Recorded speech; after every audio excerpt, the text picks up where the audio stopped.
Obviously there's far too much. I don't have enough time to really go into everything, but this gives you a bit of a map. So like I say, we aim to be carbon neutral by 2025, and that's scope 1, 2, and 3. Scope 1, 2, and 3. We have embarked on an electrification program, which we hope to complete by 2035. We are already net zero emissions from electricity, and we achieved that in 2021. And that is mainly through 2 wind farm power purchase agreements, which cover approximately 75% of our energy needs. Originally, it was supposed to cover 100%, but due to grid restraints, it only covers about 75%. We do have solar panels on our roofs. We have about 11,000 solar panels across 44 buildings. I get asked a lot from staff and students, can we put more solar on our roofs? But to be honest, we've maxed them out.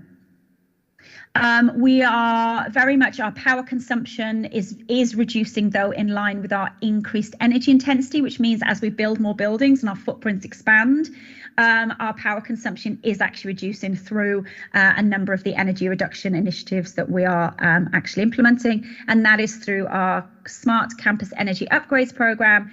And we've spent about $12 million so far on things like HVAC, LED lighting upgrades, building optimization, et cetera, and things like fume cupboard upgrades. This is just a snapshot of our greenhouse gas inventory. As you can see, I'm not sure how well you can see that, but basically our biggest part of our footprint is our scope 3 emissions, and we're grappling at the moment with how we deal with a lot of those scope 3 emissions. The next biggest target for us is what we call just and circular economy, which is basically waste and basically the resources that we procure on campus. And we have a number of targets. The 2 primary ones is to reduce waste to landfill to 10 kilos per person by 2025, and to also reduce the flow and improve the circularity of materials passing through the university. Now, in 2012, we were about 66 kilos of waste per person. In about 2019, we got that down to about 30 kilos per person. We're now sitting at around about 22 kilos per person. So we've got a long way to go before the end of next year, I can tell you. Anyway, it's very much a work in progress. Strategically, we are developing our circular economy and waste strategy. We're also implemented a lot of contractual changes for our retail, our construction, and within our supply chain. As we know, with things that we procure, the most effective way to reduce our waste is to actually stop the flow of materials at the source. So we've been doing a lot of work, like I say, on that contractual stage to actually reduce waste with what's being brought onto campus. We've introduced a large number of community projects, such as our Choose to Reuse Plate program, which is basically going back to basics and introducing reusable crockery and cutlery across all our retail and in our cafeterias, which the students and the staff were crying out for us to do. And we started that project back in 2019, and we've actually won many awards for it. And a lot of people have come to visit our campus to have a look at it. We've also introduced an event service. We've actually banned, or I should say, we've actually removed the use of plastic beverage bottles in our vending machines and across our retail. So they have to now have it in plastic, glass, aluminium, and paperboard. We have a furniture equipment reuse service. So all our furniture and equipment is reused across the campus. And that has been one of the major drivers for us reducing our waste in the first place.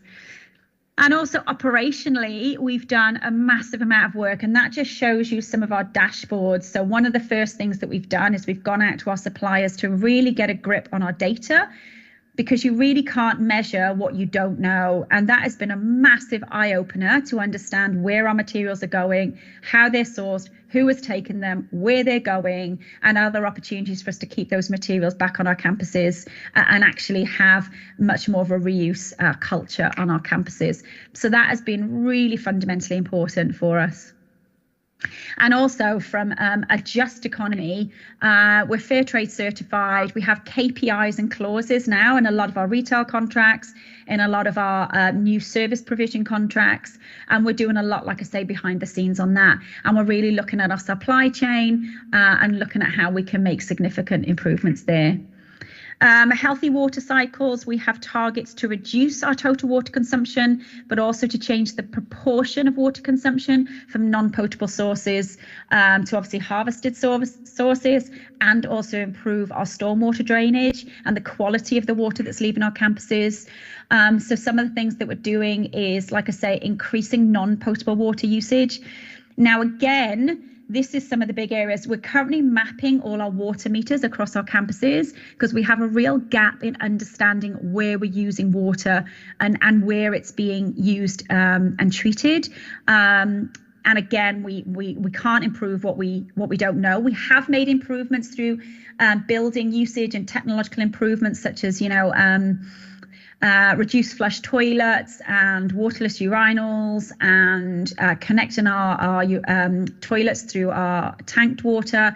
But there was still so much we can do, and especially around improving our irrigation across our campuses. Healthy ecosystems, this is something we're driving really hard. We're really proud of the campuses and the green spaces that we have at Melbourne. We have a very historical campus here at our Parkville campus, which is in the centre of Melbourne, very much modelled on a colonialised landscape, though, because obviously, there was a lot of immigration back in the 17 and 1800s. So our campus does have quite an eclectic feel to it, and what we're doing. But unfortunately, a lot of our landscapes have been eaten into or encroached on by construction and changes in our campus infrastructure. And so we're doing a lot now to really improve that and try and take it back to indigenous landscapes and planting, and also to ensure that our landscapes are going to be okay with regards to climate adaptation, because as we know, the world is getting warmer, our environment is getting hotter, and we have reduced rainfall. We've had a number of incidences over the last couple of years. We had significant bushfires in 2019. We were in the millennium drought in the early 2000s, but also we've had significant flooding over the last couple of years. So really ensuring that our campuses we're adapting to environmental or climate change is really important. So we have here we have targets to be biodiversity. So we're going to have no net loss by 2025. So we're currently mapping all our biodiversity across all our campuses. That has actually just finished. It's taken us 5 years. But we have mapped over 70,000 plants, over 10,000 trees across 8 campuses. It's been a major project, but again, from what we understand, a bit of a global first, and it's given us a real position to now determine what those baselines are, determine what we've lost in terms of our biodiversity, and to enable us then to kind of basically put it back. So these are that biodiversity baseline data collection that I just described. We have looked at it in 7 metrics: plantable area, number of trees, number of tree species, tree canopy, etc., etc. That has been, like I say, a groundbreaking piece of work. We're now also developing our biodiversity strategy. We're looking at our climate resilience, and we work really hard with our campus and our citizen science to do tree planting days and get our community to be involved in our landscapes. And then sort of finally, we're really doing a lot of work with our community. We have a very engaged community here at the University of Melbourne, and they want to do more to become both sustainability literate and to know how they can play their part on our campuses and drive action themselves. So we have a number of targets around improving sustainability skills and knowledge and behaviour, and we do that through both formal and non-formal learning environments. So we have it through our learning and teaching and through our curriculum, but we also run a number of engagement programs. So Green Impact is our flagship program, and any staff or student member can get involved in that, and they basically take part. They have a toolkit and they take part in actions. And we link that with a number of communities on campus. We also have a volunteering and an internship program. Again, really proud of our internship program. We had lots and lots of students that used to contact us to ask us how they could do work experience with us and how they could really take come and look at the university from a practical lens and how they could apply that to their learning. And so we set up this internship program. And we probably have about 15 to 20 students come through that program each year and come and sit in our office for months at a time. And we've We've had some amazing feedback, but we also provide volunteering opportunities for anyone. We run tours. We have a credential for sustainable events. We are drafting a number of education modules, which will hopefully become mandatory to go through the university. And we do a lot of waste education roadshows with our community. And finally, I just wanted to say, and this is a bit of a plug for Melbourne Uni, but like I say, we have won a number of awards for all the work we've been doing recently. I won't talk too much, but that QS rankings I talked to you about earlier, ranked 13th in the world, but we also ranked first in environmental sustainability, which has been an absolutely amazing accreditation and accolade for us, which has been great. I know that we have a number of significant advantages here at the University of Melbourne. We are a large organisation. We have a significant amount of funding through various means, and we're in a very fortunate position. And I do totally appreciate that not everyone is in the same position. And that is it from me. I ran through it as a whistle-stop tour, so hopefully I've now given you all the opportunity to now hopefully reflect and to ask me any burning questions that you might have. So thank you all so much for your attention. Thank you very much, Susan. I'm going to open up the floor for questions, but maybe while the colleagues are thinking about what to ask, I want to open with this one particular question. How did you get your seniors to support your sustainability plan financially? And also, how did you go about really to mobilize everyone? Because it looks like there's really a lot of work that has happened and you are just cruising at the moment. Well, that's very, very kind. So yes, I would say you're absolutely right. Getting your senior leadership involved and engaged is probably the biggest challenge you'll have. So we were very fortunate in that when we instigated our sustainability charter back in 2016, we pulled together a committee, if you like, of really engaged academics and staff members who helped us on that journey. It was about an 18-month journey to drive that. Then, as a result of that, we convened our sustainability executive, and luckily our Chief Operating Officer, who basically sits under the Vice Chancellor, was really engaged in sustainability, and he chaired that committee. So we got significant buy-in there. Then when we had a reiteration of the sustainability plan, but it was still very, very much the responsibility of implementing the plan still very much sat with the sustainability teams, even though the sustainability executive was very much a governing body or an advisory body, if you like. When we revised our sustainability strategy in 2020 to 2022, we were able to, one of our biggest aims was to ensure then that everybody took responsibility of the plan, that it wasn't just the sustainability teams, that it was actually, what our academics were putting into the curriculum, the kind of things that our researchers were researching, the types of things that our students want to know about, how could we engage them more? So we had a refresh of that, and our sustainability strategy team, so my colleagues that I work alongside, they're very much responsible for going out and talking to our academics and our faculties to get them to embed sustainability. So it very much is a all hands on deck and boots on the ground, but I would say that we've had significant buy-in from our COO portfolio. Yes. We are now really working with our faculties to get that kind of support in our faculties. What I would say, though, is we don't get any additional funding through this process. So even though we're raising awareness and we're empowering people to take responsibility, we don't have any extra money. Okay. So that is probably one of the biggest issues. And it's one of the things that we're really grappling now to say, well, it's all good and well to have these targets and it's all good and well for us to be doing all this work. But if we're going to step it up to the next level, we need funding. Okay. So watch this space. That's very interesting. Colleagues, anyone want to ask a question or a comment? Let's start from this side. There's one. Where's the mic?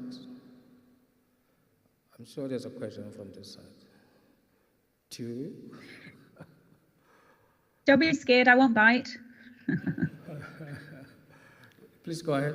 Thank you. Good morning, colleagues. My name is Zukim Diokolo from Northwest University. Just a minute. Can you hear her? Susan? Can you hear me? Yes, I can. Yes, absolutely. Okay. Yeah. Perfect. I'm Zukim Diokolo from Northwest University. I just want to find out, in terms of the biodiversity, do you have any monkey problems in your campus? If yes, how are you dealing with those? Thank you. No problem. When you say monkeys, do you actually mean monkeys? I mean monkeys. Monkeys, yeah. That's fine. Yeah, okay, so no, we don't have any monkeys here in Australia, but what we do have are other wildlife, such as possums and birds and bats and things like that. So we do have, as a general rule, we don't have problems with them. We do have to be considerate in that when we change the landscape to ensure that we have habitat for our indigenous animals, such as, like I say, possums. We do have problems with feral cats, that kind of stuff, which obviously are not helpful. We do have problems at our Dookie campus with kangaroos. And kangaroos can be feral. So we have a really important bushland reserve, which is some original grasslands. And we do have a problem with overgrazing of our kangaroo population. So we are sort of fencing that area and going to be sort of fencing them out, if you like. But I don't think we have problems with rats and mice coming into our buildings, but I don't think we have the same kind of problems as you do maybe with your monkeys. Wonderful. Are you covered? Thank you. Over to you. Hi, Sue, it's Nadeem Khafildin. We met in 22. So I actually want to understand, with your energy strategy, what proportion, and you say you sort of, all your spaces have taken up with PV on campus. So what proportion is on campus and what proportion are you actually buying in through PPAs? Yes, that's actually a really good question. So we have 11,000 solar panels on 44 buildings, and that is 2.5% of our energy use. So it's minimal. But we're a very energy intensive university because we have a lot of research. We don't have capacity for any other on-site generation currently. That's not to say that's maybe some of our Dookie campus, which is a bit more outside of town. So that's why we went down the power purchase agreement, because then we can actually, we basically bought into 2 wind farms. So we kind of technically own those wind farms, which are about 2 to 3 hours outside of Melbourne. And we get about 75% of our energy from those. Now, we obviously they don't come onto our campus, they go into the grid. And then we actually retire our LGCs at the end of the year to basically to ensure we are running off renewable energy. But that leaves us about 25% short. That zero net emissions from electricity, that's from electricity. So we are then left short in other areas. We are, like I say, and currently undertaking a very ambitious electrification program to get off gas. But that, when we had a consultant came in, was going to cost us something like $250 million, which is $250 million to get off gas. So as you can imagine, that's a lot of money. So we are basically using our end of life asset program to really kind of drive change through that. And like I said, our Dookie campus, we have just got off gas at Dookie. But yes, as you can see, only a small percentage is actually generated by ourselves on site. Most of it is generated off site through our power purchase agreements. Okay. And we're now looking at a strategy to bridge that 25% gap that we have so that we can say that we're 100% renewable energy. And the way that we'll probably do that is through LGCs and retirement of, or looking in the renewable energy market for those. All right. No, thank you. So hopefully that helps. We've got last question from Ian. Hi, Sue. Ian Grimes from University of Hertfordshire in the UK. Hi. Hi. In the UK, under planning law this year, we've introduced biodiversity net gain. So every development we do now by law, we have to increase the biodiversity. Does Australia have anything like that? Is there anything in legislation yet, or is that yet to come? Can I just say that is fantastic? That is absolutely brilliant. No, we don't have anything as far as I'm aware legislatively that we have to do that.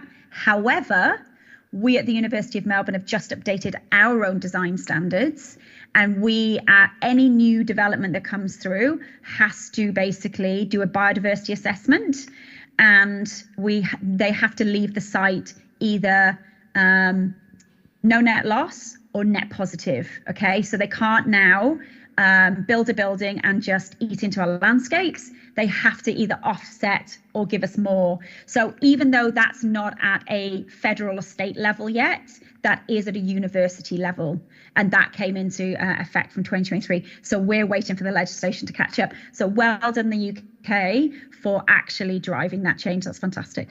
Wonderful. Thank you very much, Susan. I really appreciate your time. I know it's almost after 6 where you are, and we appreciate your time. Colleagues, let's give a round of applause, please. Thank you. Thank you so much. Thank you so much for having me, and enjoy the rest of your conference. Wonderful. Thanks. Bye-bye. Bye. Bye. Now, the next speaker, Ibrahim Patel, is head of engineering at Tsibo Facilities, or Tsibo Group. His topic, reliable resilience, ensuring continuity with smart water backup solution. We have problems in Joburg already with water, so we look forward to hear from you. They gave me a very long CV, but I'm just going to stick to those two. I know that you are a mechanical engineer from the university around the corner from this, so you are welcome. Over to you.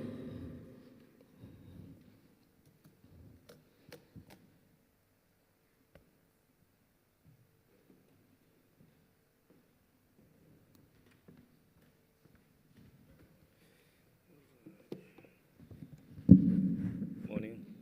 Can you hear me?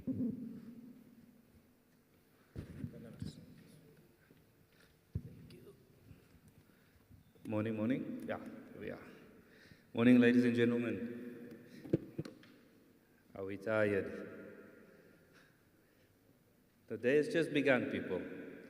But I think, with all jokes aside, yes, I'm Ibrahim Patel. I'm the minister with our portfolio. So we're going to talk about real issues that we have, especially over the last weekend, where, is it changing?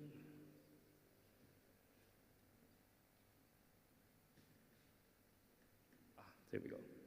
So before we get into the agenda, so this is what we were dealing with over the last weekend. Rand Water sent through announcement that municipalities and the like, we're running into problems and so on and so forth. So I thought it was very pertinent to add it here because it is a real problem.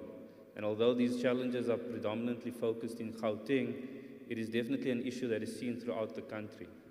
We've seen it a few years ago in Cape Town where we got to day zero. And we also warned about day zero in Gauteng in a couple of years' time. So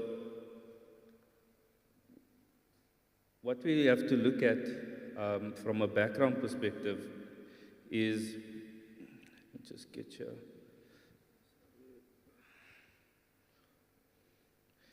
is that there's a lot that has been done, but not enough. The main thing is that we're losing water, ladies and gentlemen. From an infrastructure perspective, from an aging infrastructure, management perspective, and so on, we're losing a lot of water. In essence, when you look at it over average, there's an unaccounted amount of 47% of a resource that is already scarce in South Africa. Other issues that we have is that from a technical perspective, we might not have all the capabilities and so on within the relevant levels within our institutions and so on. And also, with the aging infrastructure, you have those high levels of leaks which we can't account for. So how do we actually manage that? Other issues that we're sitting with,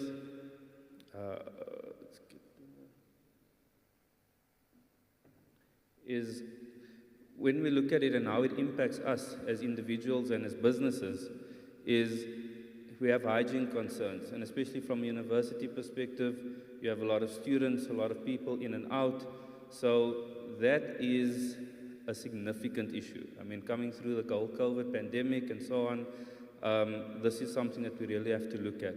From an operational perspective, you have operational disruptions, which includes, you know, if it's a production facility or a university as this one, as in Mpumalanga, you can't attend classes, you can't do the relevant things that you want to do. Your lives become disrupted.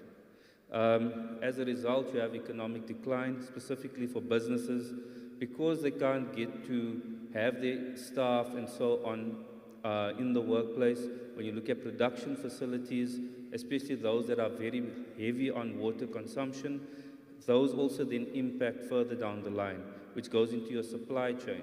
So if you look at from, let's say, with the university, you have chemicals that need to be produced and so on and so forth for your chemistry departments, your biology, and on all those materials could have a delay because of the water restrictions and the like.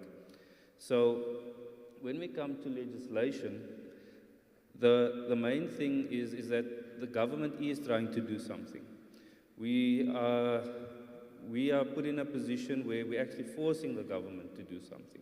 We're looking at your National Development Plan. Our Constitution itself states that we should have access to clean water. So there's also the No Drop report that has shown what the access or assesses the municipal infrastructure. So a lot is being looked at. And also government is trying to fast track certain licensing and so on when it comes to the access and use of water on premises. So coming back to what Sue mentioned in terms of sustainability goals, we're talking to the sustainability goal number 6, access to clean water. And I think it ties in nicely that all institutions, especially with like the ones that where I represent, is the developments, as I mentioned. The President has now assented the NWRA bill into law, so that looks at how we can use large-scale investments or to leverage large-scale investments for water resources and so on and so forth. And also from the National Water Partnership Office, they're also looking at how we can incorporate and prepare projects in terms of making it bankable and so that it can come to fruition, essentially. So when we look at the path that most of us follow, some institutions go with the flow, excuse the pun, and what they do is they look at their neighbor, look at what's going on, but they're not sure what to really do. They essentially just, if there is an issue with the supply to water to their premises, they make a plan. Then you get to the second stage, which looks at more from we're considering it, or we know there's an issue, but with what happened over the last weekend, and with, or from the announcement from Rand Water, and as well as the maintenance that's happening in the Lesotho Highlands project, I think the thinking is now having to become the type of action, where it takes us to level 3, where we look at the backup systems. Some institutions have that in place, but it might not be adequate, might not be sized correctly because of lack of information. Others then have everything in place, but they're not monitoring it, or the monitoring might be outdated. it might not be pushed through to your devices, it might not be real time, and so on. And then you get to the final level is where we all want to be, and that is where we have our technology is guiding us in our decision making. So in essence, a lot of institutions, when you look at the operational maturity in terms of your water backup, pretty much their maintenance systems follow the same route, from a more reactive institution to a more prescriptive maintenance type of operation. So when we come to the reticulation itself, what are we looking at? We're looking at how can we conserve water, how we can be prepared in terms of emergencies, and then also from an infrastructure optimization. When we come to the resource conservation, that's where we're looking at the monitoring, where the water is going, the accounting for water, and so on. From an emergency preparedness perspective, that is where we're looking at how do we act when there's an issue? How do we fill up our tanks if we do have backup tanks timelessly, and so on. From an infrastructure optimization, that is looking at with the cuts of water to or supply to a facility, when the water gets reinstated, or with the pump levels or pump supply pressures that have been changing drastically, it can influence your infrastructure because of the additional surge that you get into your network. So when we're looking at this is how our company has looked at it from a short-term, medium-term, and long-term perspective. Short-term is we'll either sectorize it when it comes to municipalities or zones, and the same goes for tertiary institutions as this, where you have multiple buildings, so you can then start segmenting and then prioritizing areas. From a medium-term perspective, we're looking at your leak management, and that is for your bigger pipelines. We can then put in robotic crawlers and the like, from sensors, monitoring, and all that. That is what we can now install into your current network.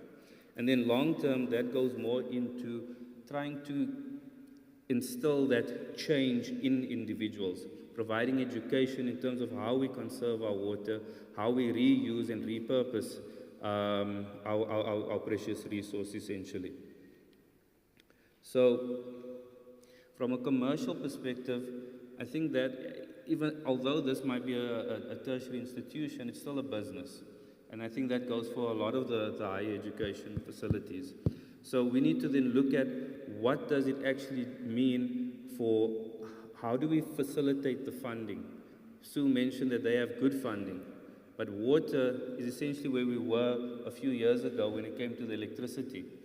We made adaptation in terms of the solar panels and so on that we installed, so we have to actually do the same now when it comes to the water. But this is like a grudge type of purchase, because it's not something we planned, and we feel that we're actually not responsible for the aging network. But actually it is. It is our responsibility. We are community members and so on. And that's why we have to look at it holistically and then try and facilitate that funding. From a technological implementation perspective, we go through it step by step, where we look at whether it's an institution, a municipal wastewater treatment facility, or so on. We then first look at the infrastructure, we do a due diligence assessment, and then from there we then prioritize what the works that needs to be done, and make sure that that works that's installed can then be or technology can then be added onto that installation. And then also from a maintenance strategy perspective, because you want to ensure that this is now has some legs, it has longevity to go on. So the three areas that we look at when it comes to your water reticulation, when we start monitoring, what does the pressure look like? Is there overpressurization of the system? We also look at when there's a supply from municipal, is there a loss in pressure or flow? And then obviously we look at the leak detection per area. The best, as Sue also mentioned, is that once you do sub-metering with smart meters, that then allows you to do more finite analysis, should there be leaks in different areas. When you have bigger facilities as this is, it makes it very difficult when you have multiple water points. So having that sub-metering really helps. So this is how we actually mapped what the solution was that we proposed, because we developed our own technology essentially. We looked at the municipal supply coming in, and should there be a backup facility, we then look at, okay, how do we monitor the tank? So from a municipal perspective, we want to look at the pressures coming in as well as your flows. When you have your water tank, the main thing is to know what the level is and how long do you have. From there, we then can monitor your pump supply pressure and your pump status to your facility, whether you have multiple pumps or one, doesn't matter. Whether you have multiple facilities or not, doesn't matter. We can then take all that data and take it all into one place, and then from there, then we can start drilling down into the information and or into the analytics, if you will. Then what we did was we looked at your metering, sub-metering, and also is there consumption of water when there shouldn't be. And all that now has to be sent to you in real time or to the correct individuals as well at the right time. And that was the premise of this entire flowchart. So this is what we do have from a dashboard or a systems perspective. This is our consumption intelligence system. So with this, we've actually installed it in a number of institutions already, one being at Stellenbosch, where we look at what is the consumption from an electricity perspective, a water perspective, doesn't matter. And then from there we can start drilling down and saying, okay, this is what your baseline looks like, where there's peaks, why are there peaks, and we can really start drilling down into that. Further to this, we can then now start looking at where we can start benchmarking in terms of similar facilities or number of people, and really start drilling down into the analytics and seeing why are there certain anomalies in certain areas. So what we came up with is essentially the dashboard you see in front of you. We made it very simple. You can see that you have the map of South Africa, which will then highlight all the sites that you have, or where you have monitoring points. We then added the tank levels, your pump condition, as well as your supply coming in. In terms of the tank level, we looked at hours rather than just percentage. Because the main thing is that you want anybody to be able to look at this and know where they stand. Percentage-wise means nothing to a non-technical person or someone that's not familiar with the system. And then we looked at the pressure coming in, because that is essentially how we know where, when the pressure has dropped away, now our tanks come into play. This is an alarm system, also on the app. So what it does is it pushes through all the alarms, lets you know, and from there it then goes either or both to an email and then to SMS as well. There's an escalation, so should it be from a technician perspective all the way up, let's say to the HOD or GM, they will then also be notified should it get to critical stages. So this is an example of when we rely on an app or a third party, that the name of the app is goes with one of our power utilities names. So you can see that the time there is at 1:42, essentially when the notification came through. What we knew about this was at 11 o'clock the same day, the morning.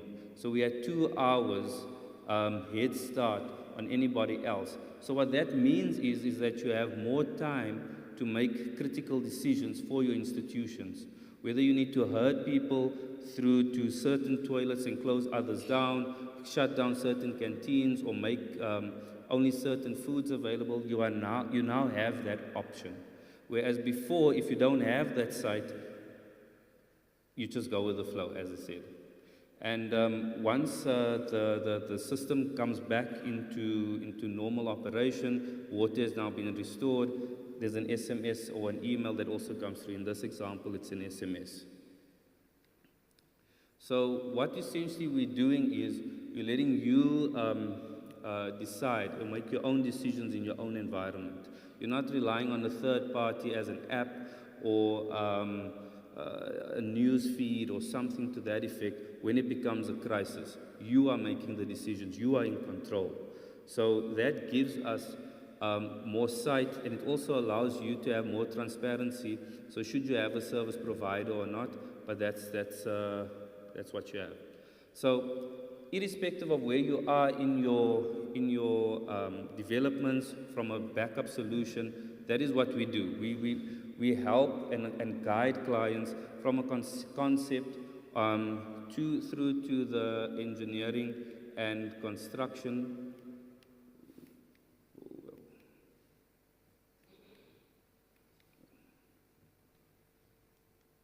Sorry, it doesn't want to change.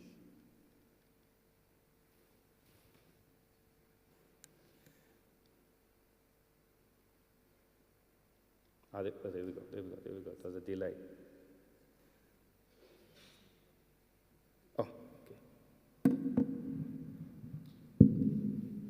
So that's a construction site that we also assist our clients with. So, and what we do is this was actually for Nkosi Albert Luthuli Hospital, where we constructed a reservoir. But then we also added the monitoring and so on onto that. But this was done a few years ago. So it doesn't matter if your system is old or not, we can then come in. And further to that, what we do is we can then do the water treatment. But all this stems from technology that you install. Without that, without the site, you can't make key decisions on your facility.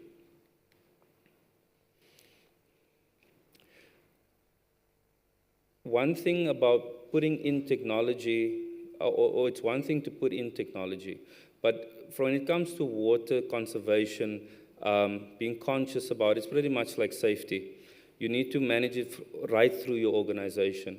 And what we have done successfully at Sebo, we've then incorporated that into our designs. So we've now we're looking at institutions like this that's pretty young. There's still a lot of construction taking place. Sue also alluded to it, that they ensure that it's at the forefront of their thinking when it comes to managing their water, their energy, and so on. So in this particular case, what we've done is we've looked at low maintenance, low water use type of materials, and so on and so forth. And we don't just look at it from an operational perspective or a construction perspective. We look at it from what your business needs from a sustainability perspective.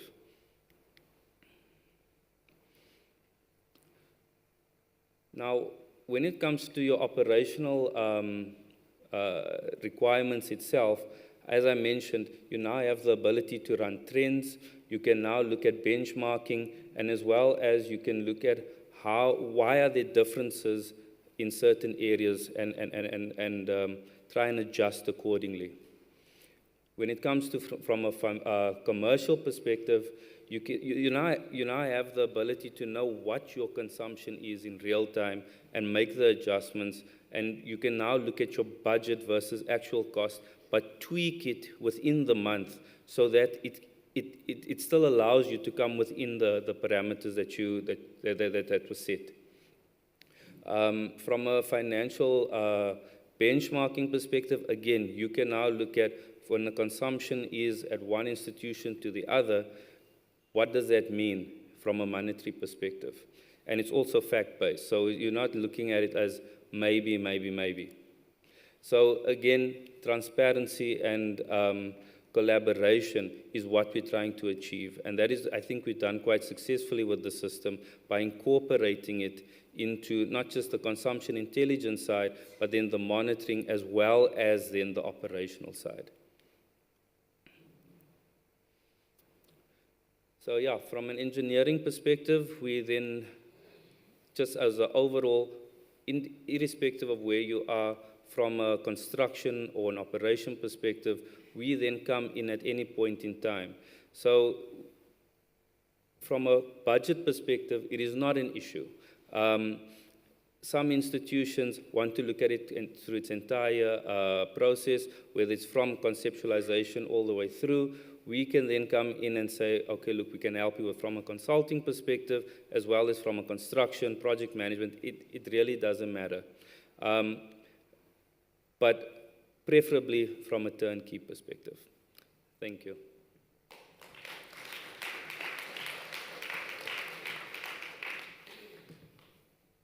Good. Thank you very much, Ibrahim. Shall we take some questions, comments? While that is happening, I was just thinking about day zero in the Western Cape compared to Gauteng. Do you get a sense that we're getting ready? We prepared for it? That we prepared. From a preparation perspective, I think, I won't say we're there, definitely not. I think a lot of us are still in the mindset, you know, it will never happen to me. Yeah. But I think, especially in Gauteng, a lot of us have been affected by water cuts at home specifically.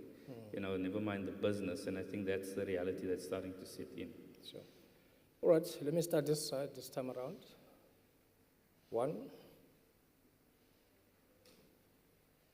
2, 3. Let's start this side. Thank you.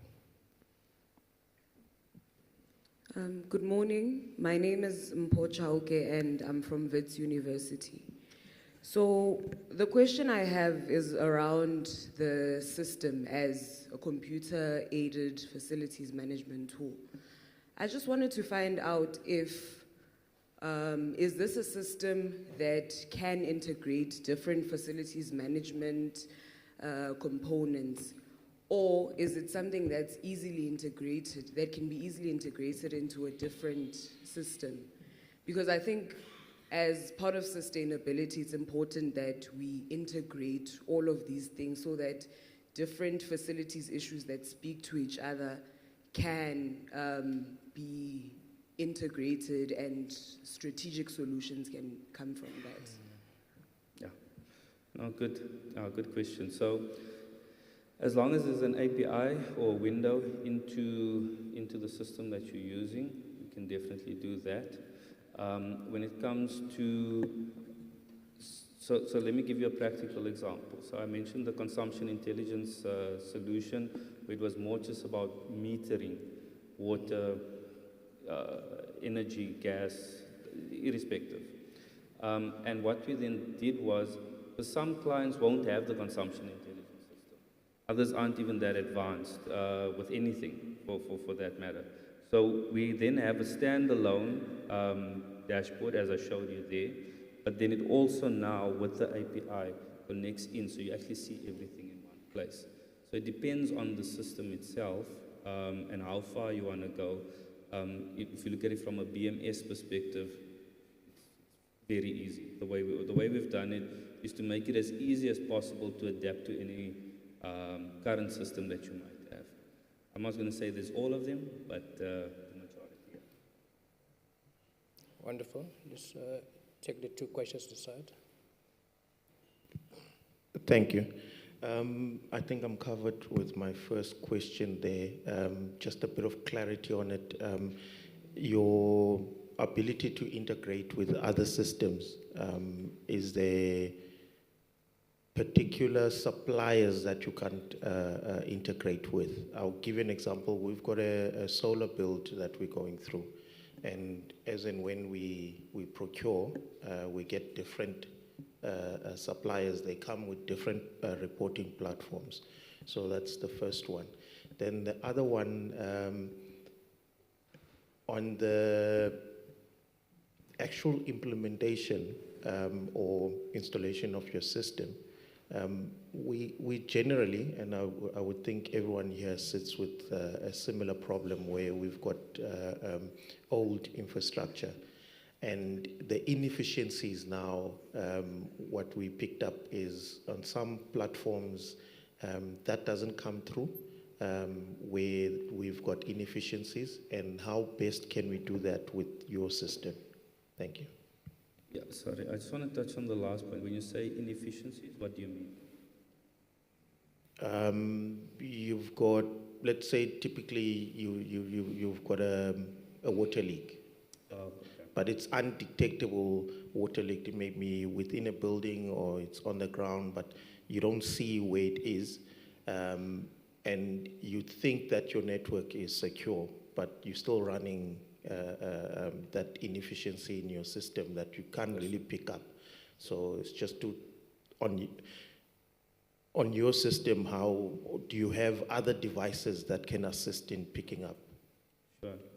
So, okay, so let's go to the first one. In terms of software or systems that we can't use and so on, I'm not 100% sure on all the names, but there are a few. But like I said, we made sure that the control or the sensors and controllers that we use is adaptable to a lot of the initial systems that you might have. When it comes to your leaks, as I mentioned, you have to do a due diligence at some point. It's not just about installing.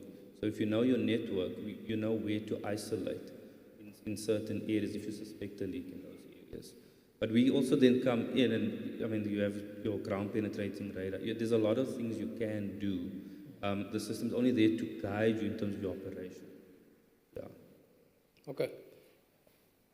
Was the other hand? Oh, there's two now. Let's make it short, please, colleagues. There's two hands at the back. Mike? Who's got a mic?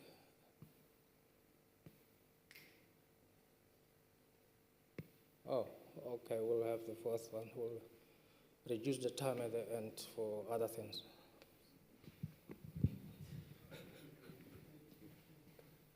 I see you all so well dressed up today. I know why.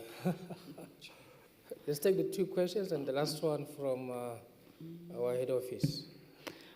Thank you so much for the presentation. I just have a quick question. We also use the dashboard at Stellenbosch University, but I would like to know if can we have the full dashboard, because I just checked from my side, it's totally different from what you are presenting here. Can we also have the same look from Stellenbosch? Thank you. I'll find out for you. All right. Yeah, let's take that hand and then to my right again.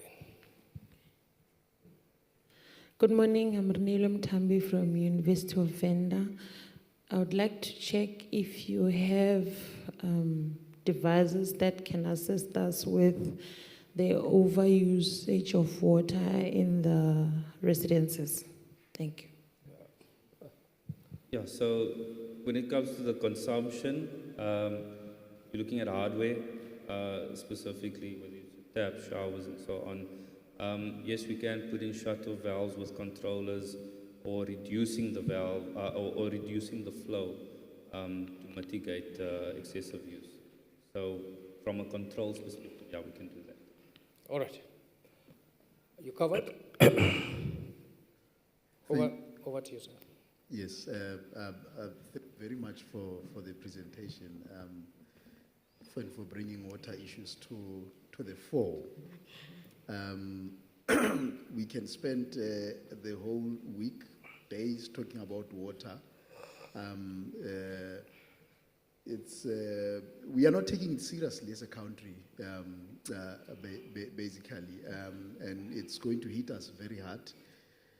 2 weeks ago, the minister just launched a project at the University of Fort Hare where the department had to invest 130 million rands to upgrade water supply in Alice. It's, a responsibility of the municipality, and they could not do it, and the university was regularly closing down for a week or two because of the issues of water. So it's going to hit us very hard, and I'm just happy that you are bringing this topic to the fore. I just want to say, from my perspective, the biggest problem that we have in water, because I've spent 7 years in the water sector. I've worked for 7 years in the water sector. That's where I come from. So the biggest problem that we have is the low cost recovery across. That's why municipalities are battling. And the skills, of course, that have been decimated. Even the Department of Water and Sanitation, their skills was, the capacity was decimated, but now they are rebuilding it, and they've got a very capable DG who's an engineer. Yeah. So the issue of cost recovery, that's one of the biggest challenges in this sector. That is why we have a lot of these issues. That's why we are not even maintaining.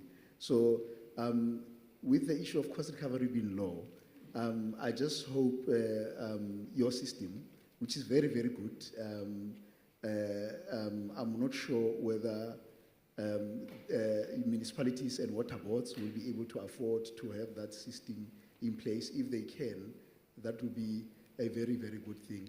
And just to give you an example, yesterday UJ was saying they pay 1 cent a liter for municipal water. So in addition to that, that's also part of the cost recovery, because does it cost Joburg Water to produce a liter? Does it cost Joburg Water 1 cent? All the way, you look at the entire value chain from the raw water up to the tap, the infrastructure, the pump stations, does it cost Joburg Water 1 cent to produce 1 liter of water? I'm going to stop there. Thank you very much. Yeah, I think it's a bit more, probably. I'm not sure about the number. But in terms of the system, it's not expensive, or it's relative, expensive and not expensive to one another. But when you look at it from a municipal perspective, the monitoring that you're going to do at an institution or an office park or from a municipal pump station and so on, it's more or less actually the same. It's about the number of points that you're putting in of monitoring. Yeah. And it's a very simple, non-intrusive or minimal intrusiveness into your current bid. All right, colleagues, a round of applause for Ibrahim. You have to have that question. We can't have it offline. Okay. Thank you very much. Thank you very much. Thank you. I really Thank you, appreciate it. Thank you. Shall we do the honor?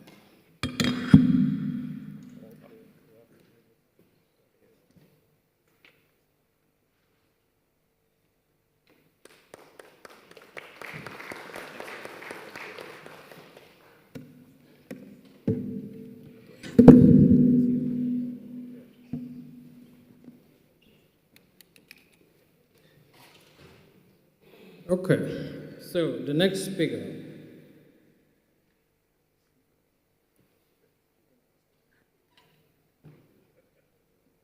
Sango Didiza. I know her as co-owner and director of Green Building Design Group. They also gave me a very long CV. I want to leave it to that because I think your topic is very relevant to the theme of today, and I know how passionate you are about this subject matter. Welcome to the stage, please.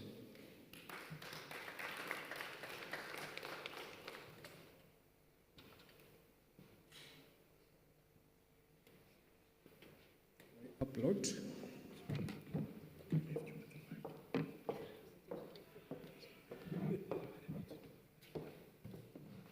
Good morning, everyone. Is everyone feeling third day of conference? Are we still up? Are we still committed to creating sustainable campuses? That's good. I'm just waiting for my presentation to come up, but thank you so much to the program director for the very warm introduction. And yes, that's right. I see myself as an advocate before I'm anything really of the green economy and the green industries. I've been lucky enough to have my first degree in economics at the Wits University. So we are well represented here as alumni of Wits University. And I also happen to be also an alumni of Stellenbosch, where I actually went and studied sustainability in my master's program. So I'm very fortunate to be amongst the unis, but also just really higher education, because we talk about the universities, but we never talk about the TVETs, the colleges, and I hope those are here today as well. So in terms of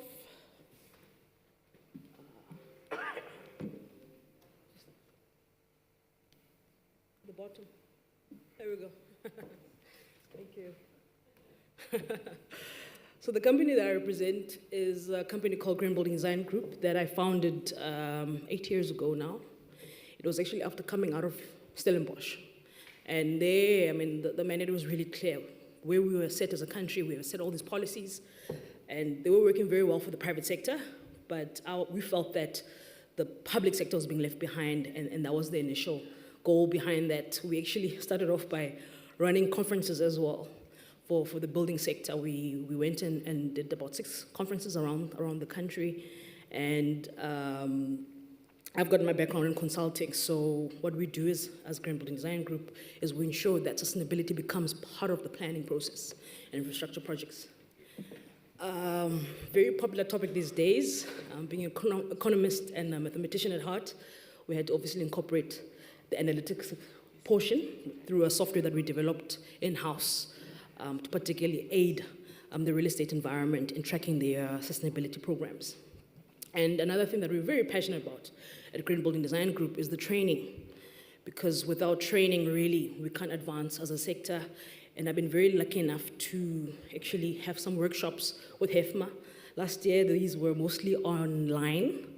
For those that joined last year, I hope you got your CPD points. Otherwise, I'll have to talk to the management team to make sure that you get your CPD points for future programs. And then lastly but not leastly, as I mentioned before, we obviously, this very new topic of ESG. And you will find actually ESG is not that new. It's more really, and I'll get into it in my presentation, a disclosure framework. We've got all these policies in place, if you think about it. We've got the sustainable development goals that are at a global level.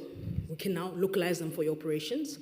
What ESG does, all it does is really, it's a disclosure program that you can disclose, but also most importantly, that you can use as a tool to attract investors and funding. All right, so in terms of today, what I'll do is I will spend a bit of time in just taking you through the framework that I mentioned just now. And, oh, my eyes are really bad. Let me use the mic. Much better. All right, that's much better. Take you through the framework, ESG and sustainability. What are the differences really? And then really get to the crux of the issues too. Then how do we develop an ESG strategy within the FM environment, and particularly in the education sector, and those that you represent. And then what I'll do is I'll touch on certification, green certification in the sense how these can also play a role, and particularly benchmarking your ESG data. Because I think one of the things that you have here is you've got a lot of data challenges. That's come up a lot. Just listen to the previous presenters as well.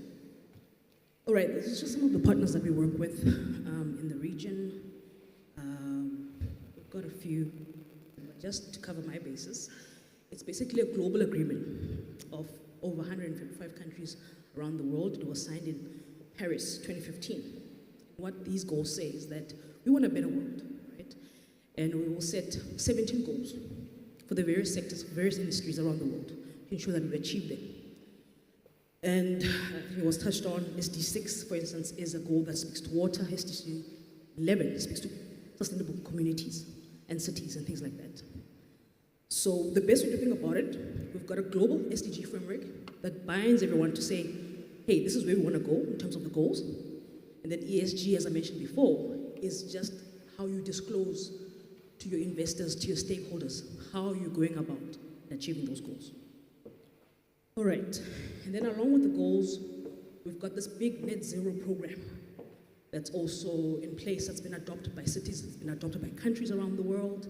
And what that basically says is that for us to get to net zero by 2030 in new buildings and to 2050 in existing buildings, because those are even tougher to achieve, we have to ensure that we're implementing these policies, we are training and educating stakeholders, and we're engaging as many corporates as possible because they know they're sitting with the big funds from an ESG perspective.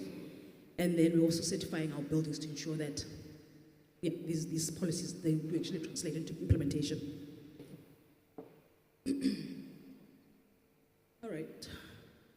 So that sums up the framework. You've got the SDGs, you've got the net zero carbon targets, you've also got the reporting that's now being integrated into infrastructure projects. There's not a single infrastructure project in today's world that can go by without incorporating a sustainability plan. I think you've seen that as well. And then along that, we've got this carrot and stick. And that stick comes in the form of a carbon tax. There's many countries around the world that have got a carbon tax. South Africa is no different. And in our case, I think now it's sitting at 190 Rand per ton of carbon that your projects emit. So obviously if your projects are green and they are sustainable, then you don't have to worry too much about paying a carbon tax. So you can offset that carbon tax with efficiency measures.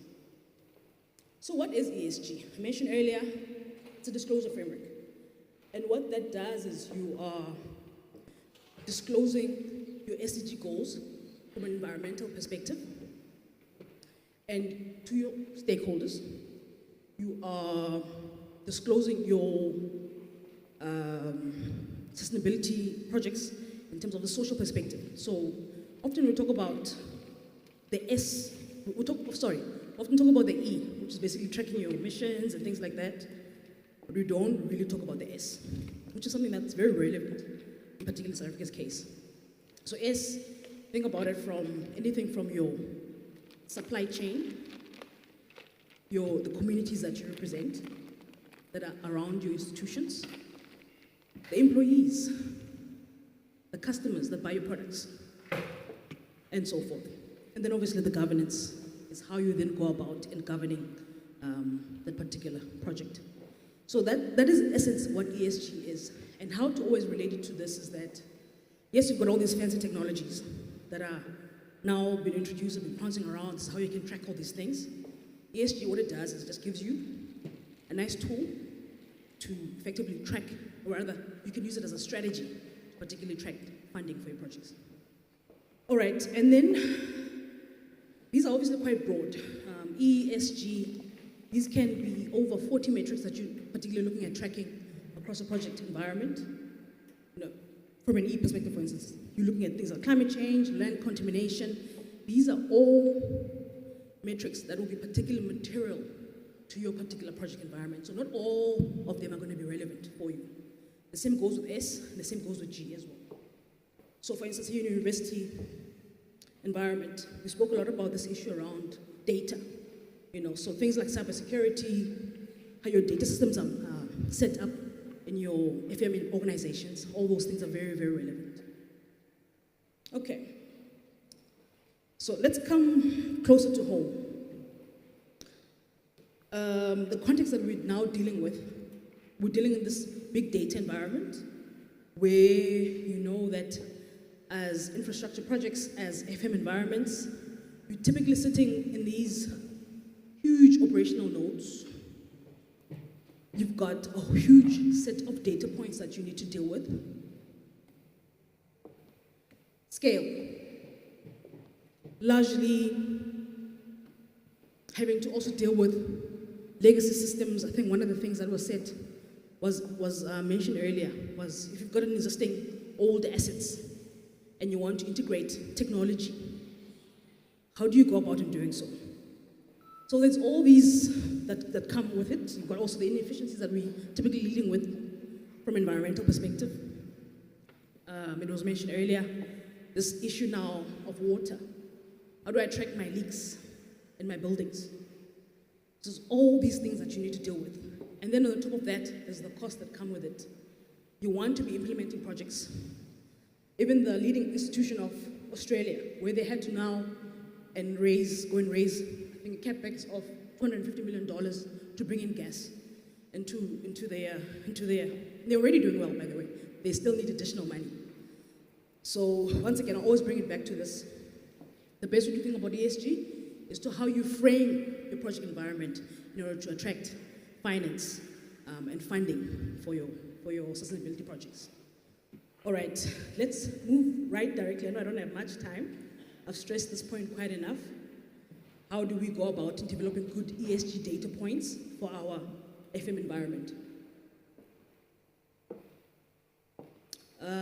Just in terms of numbers, and I love numbers, it's been stated by Sanlam that by 2050 we're looking at something to the tune of $53 trillion, which is half of the world's institutional investments that are going to be sitting in ESG projects. So if you're sitting here, you don't have a good ESG strategy for your FM environment, you need to be thinking about how else am I going to be raising finance. So I always come back to this particular business case. All right, so now we've delved into the framework. We've delved into what's the benefit of ESG for particularly the FM environment. I think, Abraham, you said, yes, universities are they're higher education institutions, but they're also businesses. So you need to be thinking of your organizations in that same frame of mind. So how do I go about it in developing an ESG strategy? I think you've touched on this as well in your previous presentation. You cannot manage what you don't know. And typically, most of the times, when you're starting an ESG strategy, you're starting from somewhere. Maybe someone has gone and implemented an energy audit. Maybe someone has gone and implemented an ISO 14001 as a starting point. But you're starting somewhere. It gives you a benchmark. And before you go ahead, I know as FMs, we're very keen, we're very agile people. You need to incorporate management into the process. You've got to get that buy-in. Otherwise, it doesn't work. Once you've gotten your buy-in, then you can start looking at establishing your champions. Who's going to be my ESG champion in the university? Do I go in and bring an additional source, or do I start as the FM? And then I mentioned earlier, with ESG, you're typically dealing with over 450 metrics. It could be anything, really, that you can track. So what you've got to do is you have to perform a materiality assessment, right? And what a materiality assessment does, it guides you in terms of what is material to our organization. Is it going to be water, like most organizations? Is it going to be the communities in which we serve, because we know that we're dealing in a very sensitive environment? And do we want to be thinking about things like data tracking from a cybersecurity perspective? So those are what guides you in terms of what you'll be focused on and what you'll be tracking and reporting on for your stakeholders. And then it goes without saying, you've got to establish your baseline. So in order to know what you need to make improvements on, optimization on, you need to have a strong baseline to start on. And from then on, you can have your gap analysis done, and then you can start look at developing your targets. And it goes without saying that stakeholder consultation, it's something that you're doing throughout the process. Yes, you've got to obtain your senior management. And the best way to think about it, stakeholders are anyone that's got a stake in the project. So it's not just the employees or the students, it's effectively everyone that has a stake in that particular organization. And then from then on, once you've established your champions, they can then have a team. We saw an example of the university in Melbourne. there they identified their students as one of the stakeholders because they went and did that process early on in the planning process. And once you've got an ESG strategy that's now well implemented in the organization and it's well documented, it becomes so much easier to get your stakeholders to go and actually publish this and to actually promote it at external environments, because there's pride in having a sustainable campus. There's pride in having an efficient campus that's got all these savings in place. So they actually become your promoters. You don't even need a marketing team. So those are effectively the 12 steps. And what I want to do is just, I don't have much time, I know, is briefly highlight some of the ESG data. Sorry. Just to highlight some of the data benchmarking tools I mentioned earlier, things like ISO. Always good to distinguish between framework, like in the form of what you have on the left. The various frameworks that we have, I mentioned the SDGs as being one of them, and then there's the standard. The standard basically says you will have to have conformity against this particular area. So things like ISO, those are your standards. I know for those there was a gentleman here from the UK, so they use the CSRD, which is a Corporate Sustainability Reporting Directive. And then you've also got your rankers, because what the rankers do is say, okay, well, you've got an ESG strategy, you've got your ESG data points. As an independent ranker, this is how we rank your ESG score for investors. And then obviously the regulators in South Africa have got the JSE for listed companies and the European Commission in Europe. All right. Who here has heard of energy performance certificate? Can you please lift our hands, because I'm getting a bit worried. So an energy performance certificate is basically, it tells you how much energy your building is consuming over a 12-month period. And it's obviously quite static, so if I say I'm going to use January to December, I'll be able to estimate the consumption of that building. The reason why I'm sharing this is because if there aren't many people who don't know this, it's a problem, because they are mandatory for your institutions. If your institution, your building is greater than 1,000 square meter, in the case of private-owned institutions, and a lot of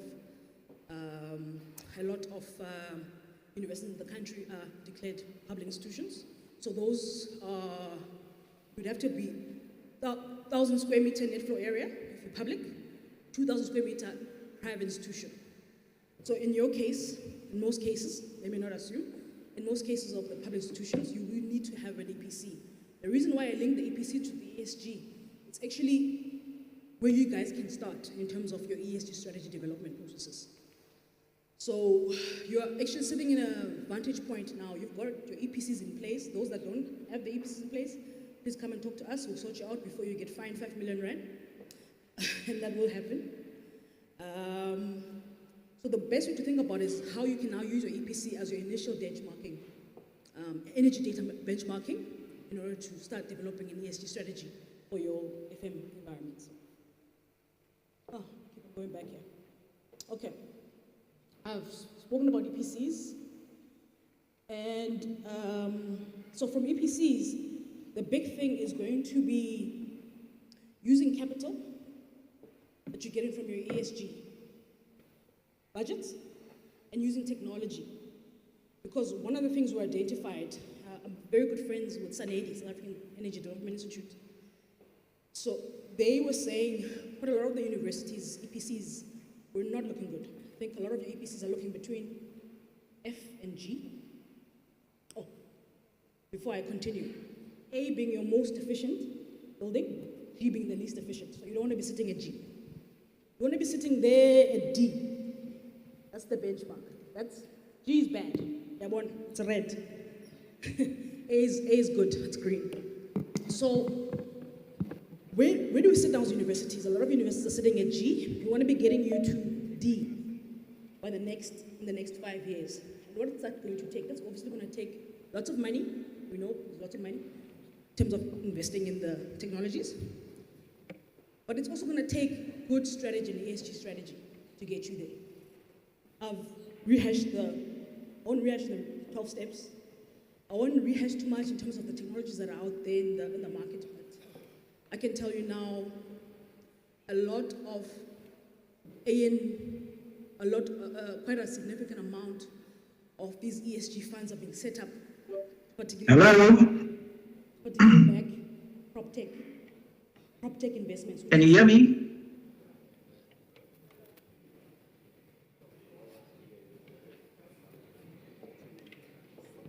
Is someone online? Sorted. Okay, all right. I think we are just running out of time. So effectively,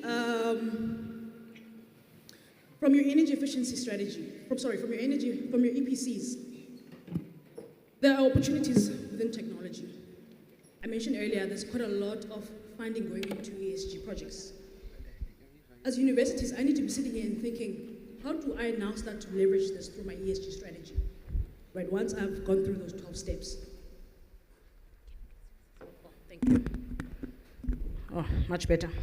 Oh, much better.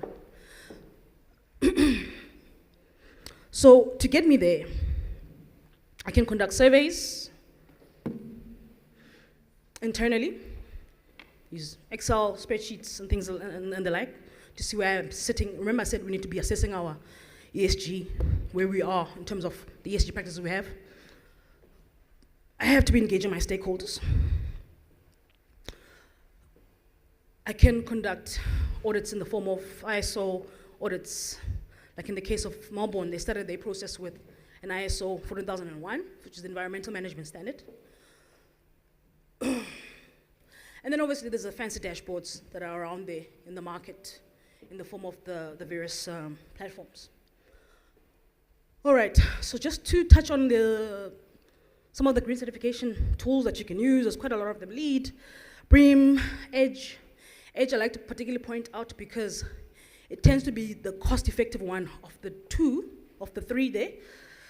And they're actually quite ready to use. They're open source. You can pretty much, anyone here can set up an EDGE account. And it's, freely available. Over 555 countries in the world. And what it does is it's just a simple rating that you can do. It tracks your energy, your water, and your material efficiency in your operation. And then we've got other benchmarking tools you can use. South Africa's got a Green Star. There's the WELL. And then there's various other Green Building Council tools that you can use. So these are varying for the different typologies, but most importantly, what it does, it looks at the different stages of your project. It could be a new build, it could be an existing build, it could be a building that's looking to incorporate other buildings and maybe become a precinct.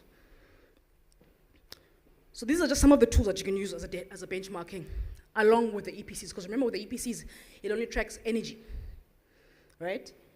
I know, I sit on the SABS committee that actually developed the EPC standard. One of the works that are going to be rolled out there is EPCs for residential, because what the EPCs does, it looks only at those buildings that I mentioned, including the higher education institutions. And one of the other works that are going to be done is to do a water performance tool, because we know in South Africa there's a big issue around water. All right, so I've touched on the tools that we can leverage on. One other particular one, which I'm a big fan of, is the Global Real Estate Sustainability Benchmark. Similarly, with that one, you can actually go online and start putting in your data, just playing around with it, in terms of just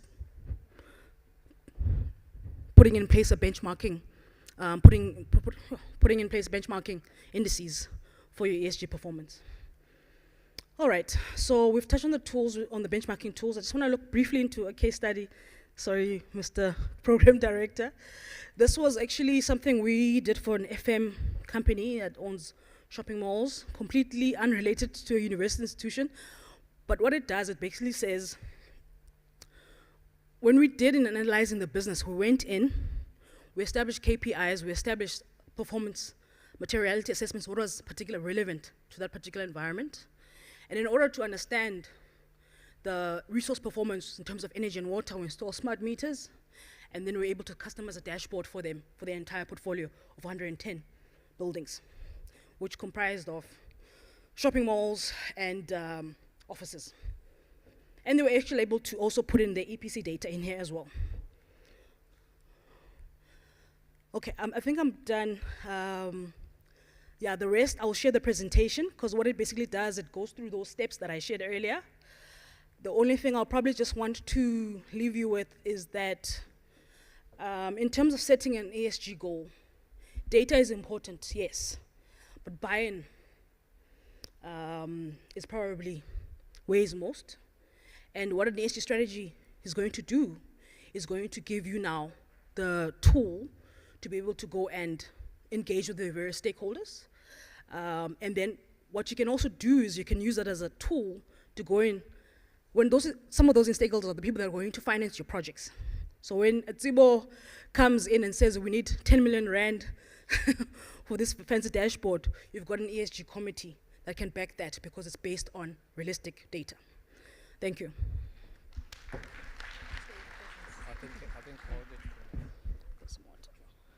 Thank you very much. Thank you very much. Sorry about the mic. Presentation. What I want to do is to get at least 3 questions. Then we can move on to the next presentation. But what I wanted to ask you, if you look at what you do, for us as facilities management professionals, what will you say are key or top 3 trainings that we require just to accelerate our understanding and the requirements in terms of ensuring that we comply? Sure. Yeah, I think the best place to start is obviously you need to have your EPCs in place, because that gives you the conversation in terms of resource management. Yeah. And then also understanding the policies. You can use the policies as a very strong tool to advance your ESG strategy.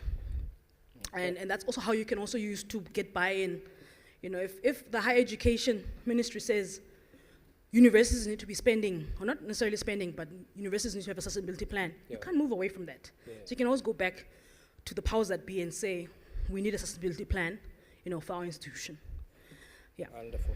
Colleagues, any other comment or question? 1, 2.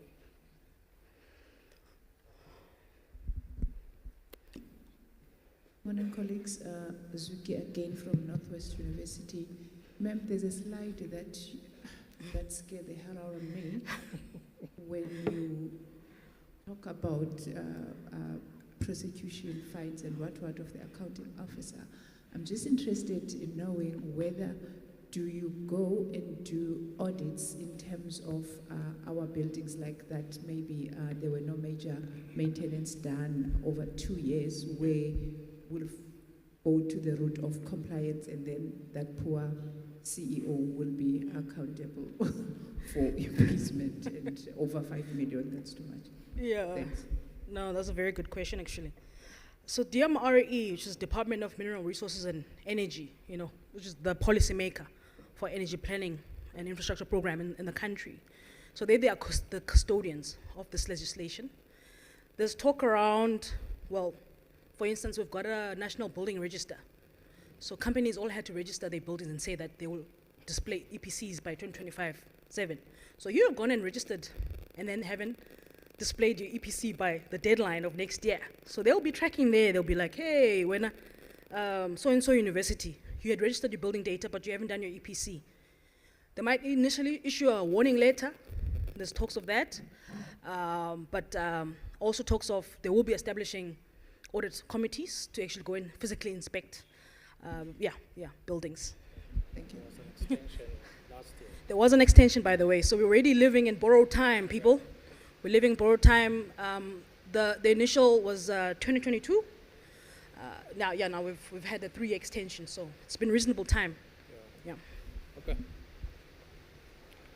Thank you. Thanks, Songo, for a great presentation that you've just presented here. I'm just thinking aloud, given the not so good fiscal position of government in terms of funding, There's a lot of budget cuts and reprioritization and so on and so forth. I mean, universities are making significant progress in this subject, but the TVET cohort, they are really lagging behind because of issues related to, funding in particular, among others. I want you to be elaborative in terms of the funding models that are available. You may not do it now, but I mean, there's a lot of colleagues from TVET colleges here. We can have an interactive session with them in terms of pointing them to the right direction when it comes to funding, sourcing funding in particular. Yeah. Thanks. No, absolutely. Thank you, President. Just to add to that, yes, some of the money obviously will have to come from government, but the private sector is obviously very leveraged in the sense that they can go in, approach the ESG funds, and to say, hey, we've got a university, we've signed an MOA with them. Yeah, are we willing to, to partner? So there's also that as well. Okay. All right. Just one last question. One more question this side. The mic, please.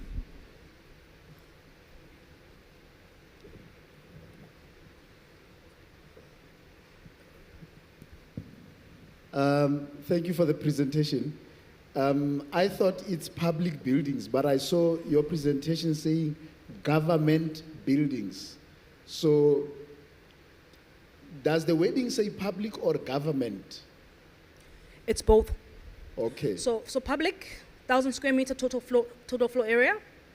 Private, 2,000 square meters. So those are the benchmarks. No. The difference is between private and public, or private and government. That's my question. Oh, no. So it does take into account your government-owned, the government leased. Yeah, if you look at the legislation, when it says public, it's all-encompassing, provided that you meet those typology requirements of being a university, being an office that's either leased, owned. Yes, so it's all-encompassing of public. Does that answer your question? No. No. Because if the wording in the legislation says government, then university buildings are not government buildings. But if it says public, then university buildings are included. But we'll do offline. Offline is happy to engage. Thank you very much. Colleagues, let's give a round of applause again, please. Thank you so much.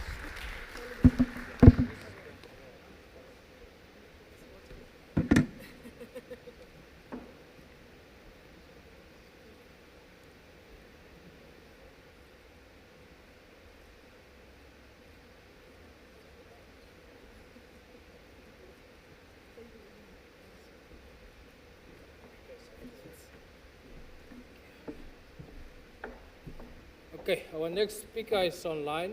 I'll wait for technical team to connect us.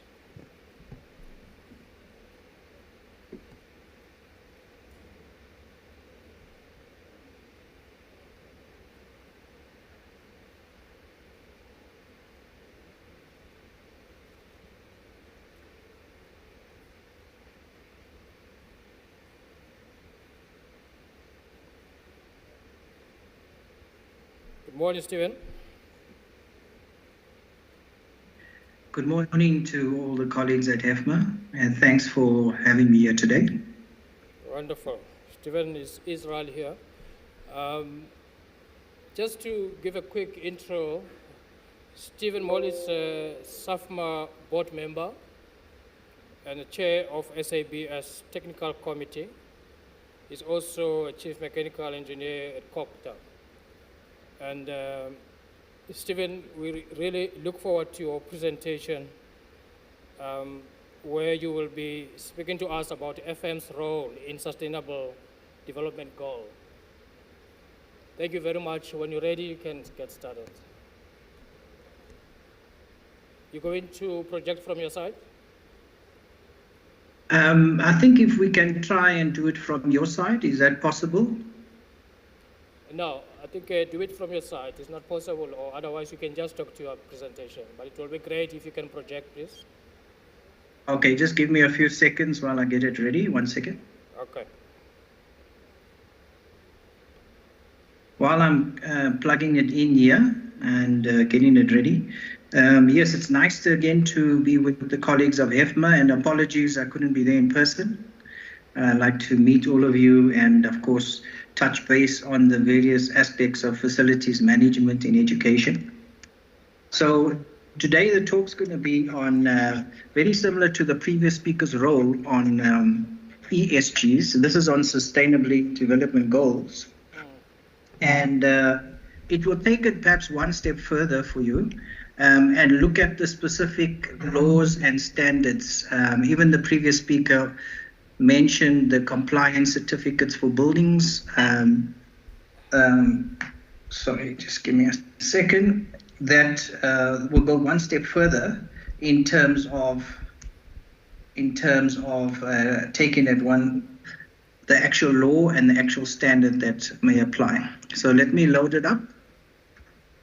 Sorry, I need to switch this over.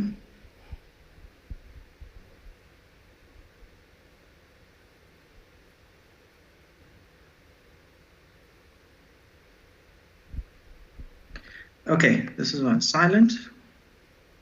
I'm just going to load up the presentation and then we'll start.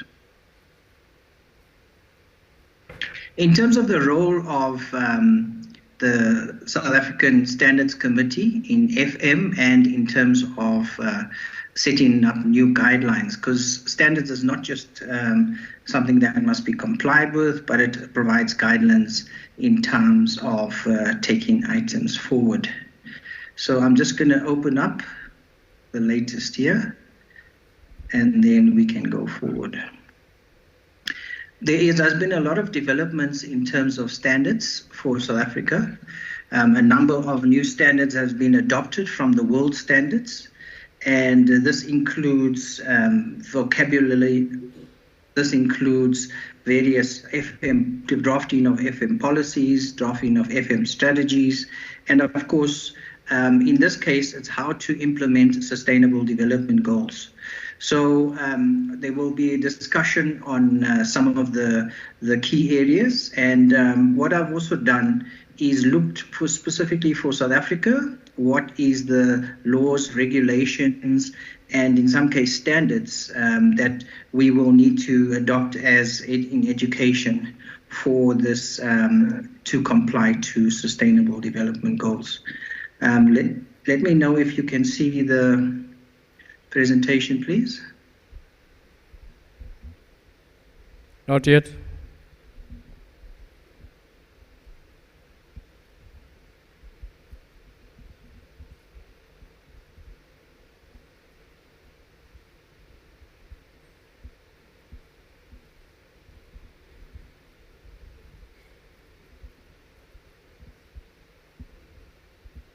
Is it coming through?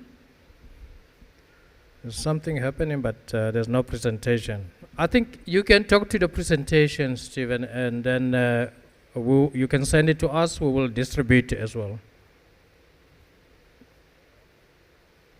Okay, I think it should be coming through slowly now. Oh, there we go. I've got it. Good.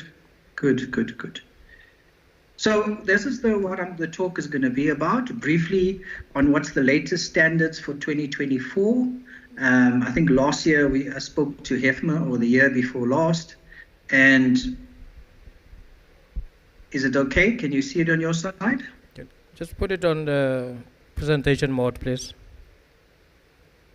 So last year I also briefed the various members of Hefma on some of the standards.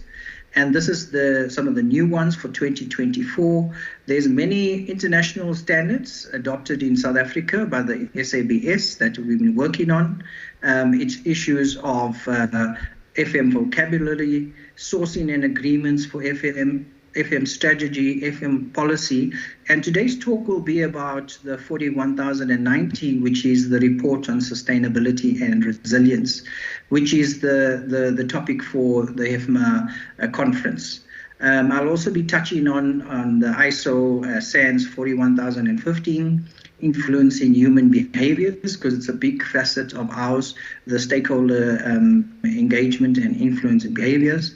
and then just go forward on that regard. The working group, I'm fortunate that Hefma has some of the colleagues. The president is on the working group for SABC and SABS and ISO. And then more of you can join in terms of development of standards. What's required is, at the end of the day, is someone that has worked in the industry that has best practice. Just in terms of the benefit, one of the key benefits in terms of standardizing FM, as you know, is the education, in the field of education of FM. Many of the universities and colleges have FM courses going now, and it also improves various forms of trade, improves productivity, and of course, performance as well. That's the whole purpose of having standards. This is just the regional standard, the SANS or ISO 41001, where there's very clear process of to plan, to act, to check, and to do again, where it starts with a strategy, it starts with a policy, it starts with plans, it starts with operations and organization, performance, manage, evaluation, number 9, and number 10 is an improvement cycle. So the technical report on sustainability interprets and guides us as facilities managers in terms of your climate change, your net zero emissions, your circular economy, the sustainability, resilience, and of course the sustainable goals. So this is based on the 2015 United Nations General Assembly resolution in terms of the people, the planet, prosperity, peace, and partnership. So everything that follows under the Sustainable Development Goals will be part of these Ps. These are the 17 goals that is due for 2030. There are more goals, but I think these are the critical ones that is needed for us and for facilities managers of education institutions. Some of them, we will be dealing with on a daily basis in terms of FM, and some of them are more technical that we'll go through in the talk. As with the previous speech on ESG, the whole issue on emissions, on waste, on various scope 1, which is direct, scope 2 is indirect, and scope 3 emissions and use of resources and use of materials, looks at FM to guide and to assist educational institutions in going forward. As you know, a lot of these pictures in the drawings, maybe not the aircraft, but a lot of the items in the drawing is under the FM unit. So we have a big influence on how to go forward and to reduce our various emissions and waste. This is from the document itself, the technical report, where it details on the left the various sustainable development goal. Of course, the next is what it states. And then just in terms of the document itself, I'm not going to go through this in detail, but I've shared it with the organizers of the conference, and you can go through it. It talks to the various areas on poverty, how we can have fair employment conditions, fair contracts that pay people a living wage, etc. Zero hunger in terms of the various supply chains, various food systems that we have and catering service systems we have in FM.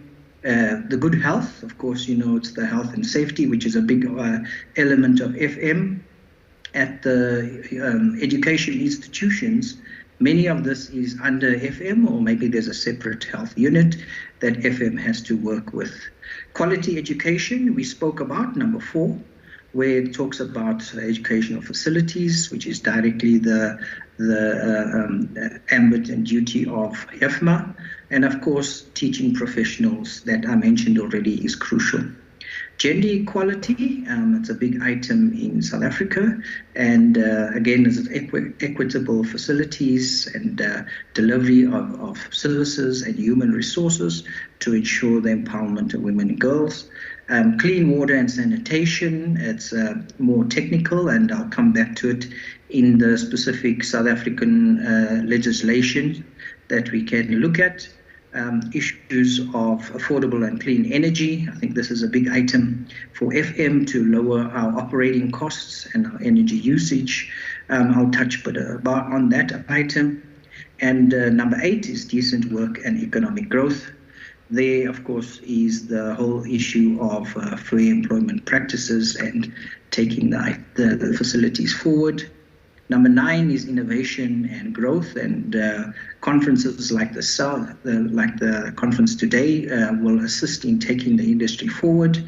Reducing of inequality is a big item, and I'll discuss the South African laws that enable this sustainable development goal. Sustainable cities and communities is trickier. I'll come to some of the design criteria to enable these to take it forward in facilities. Responsible consumption, of course, is the various usage of minerals, resources, energy, etc. And of course, there's a lot of procurement in FM that we manage. Climate action in terms of technologies and efficiencies and improving our resilience that we need to look at. Life below water and life on land, again, is the whole issue of our ecosystems, our waterways, and using of grey water systems to improve and lower our usage of various utilities. Peace, justice, and strong institutions. Of course, I think this was mentioned in the previous speaker about complying to certain laws. I'll just touch on some of the laws and standards that we need to comply to in terms of sustainable development. And the last one is partnerships. And I think there's a lot of partnerships, including the Hefma Association, creation of partnerships with the South African Facilities Management Association. And I think the last conference, there was issues on green buildings. These are all the partnerships that can be put in place. Just in terms of the technical report, resilience, this is a bigger item, and it involves a lot of understanding of what are the risks. And Gauteng, it could be flooding. In other areas, it's water shortages. I think Gauteng is also water shortages, disasters due to flooding, disasters due to various other climate. And the whole resilience and preparedness for the future. I know with South Africa, we did a lot of preparedness for COVID, and of course there's also the business continuity side that has to be brought into the effect, and also adapting to hotter temperatures, droughts, etc. This standard, the ISO 41019, gives some of the pointers on that. Adaptability, I think it's to compensate for the magnitude of extreme events. That's trickier, and to increase maintenance to cope with all the changes. That is also part of our scope in terms of facilities management. And of course, the frequency of land use planning and various hydrological studies, and of course raising awareness with all the users of education institution and preparedness for both climate and, of course, if there's any major pandemics. Okay, this comes with some of the laws, and I think this, again, we'll take it up after the meeting. The one is, did you want to know poverty? Are you all familiar with the Basic Conditions of Employment Act and the BBBEE Act in terms of going forward, minimum wages under zero hunger? And that is all needs to be implemented as part of number 1 and number 2, the Sustainable Development Goals. Issue of health, as you know, there's the various regulations of the Occupational Health and Safety Act that needs to be complied with in terms of facilities, in terms of your staff working in the facilities, in terms of your maintenance of your facilities to ensure all the electrical systems, the lifts, etc., is kept in good condition. Quality education, again, it's the issue of making sure there's training of your staff and taking the various education institutions forward in that regard. Gender equality, again, it's under the EE, that's already in the laws for South Africa. For those outside the country, you have various other employment equity laws that will assist in this regard so that you can ensure that we move sustainably into the future. On the technical side, number 6 is your clean water and sanitation. And there, under the projects and operations units and utility management, there is the NEMA Act, the National Environmental Management Act, and also a section under the Water Act. And there's also the SANS 241-1, which allows us to assess the water quality. I know in South Africa there are concerns that some of the water agencies are not supplying water of a good quality. And in FM, we are able to carry out some of these tests and check the quality of water according to SANS 241. Going forward, I think it's worthwhile maybe at least once a year to check that everything is operating well. Under SDG 7, affordable and clean energy, the previous speaker mentioned about the energy performance certificates. You can download the SANS 1544. It was a 2014 regulation that allows you to, similar to your appliances that you buy, your buildings can have performance certificates, and we monitor that the energy is used less and less going forward. I'm trying to go forward on my slide now. Okay. Just give me a second. Can you try to wrap up, please? Yeah, just one more slide. Right. Climate change, there's the Climate Change Act that's worth looking at. And that's in terms of ensuring you have the business continuity in place. You see the standards with 22301, which assists with setting up your business continuity for your facilities, and the Disaster Management Act. Life below water, number 14, and life on land, under planning and operations. You can look at the NEMA Act and the NEMA Waste Act on trying to recycle and reuse some of the waste from our facilities. Number 16, the peace and justice. There's compliance to various acts and statutory reporting requirements, like we mentioned now with the building compliance certificates. And then in 17 is partnership and goals. There we mentioned the FM associations like yourself, the Green Building Council has for existing buildings various measurements that we can use, a South African entity. That item is also very well documented. And of course, there's the South African National Energy Development Institute that assists with the energy certificates going forward. So,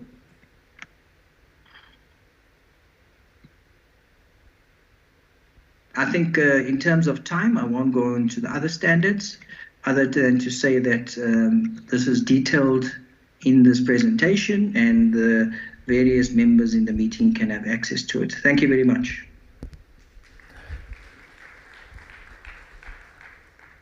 Thank you very much, Stephen.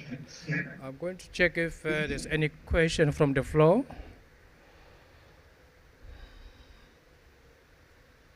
Going once. It looks like you were clear, and I want to thank you very much for making time to join us and share with us the presentation. Please do send the presentation so that we can share with the colleagues and everyone here. And I think we've got your contact details there. Then we will be in touch if there's any clarity that's required. Thank you very much, Stephen. Okay, colleagues, we've got coffee served between now and 1:45. Please help yourself at the back. When you come back, there will be announcements for this afternoon, and then we'll take the last presentation. Thank you very much.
just explain it. We'll explain it. Is it only happening on this campus? We're not going on site? No, we're not going. Okay. Yeah, it's just this campus. And what time in total? So in total, Because it's aligned to the, to yeah, the trip. yeah.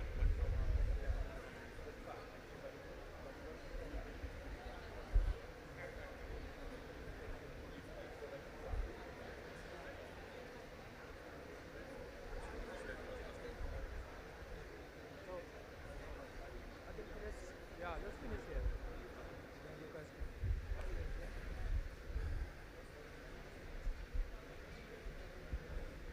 Okay, we're going to start.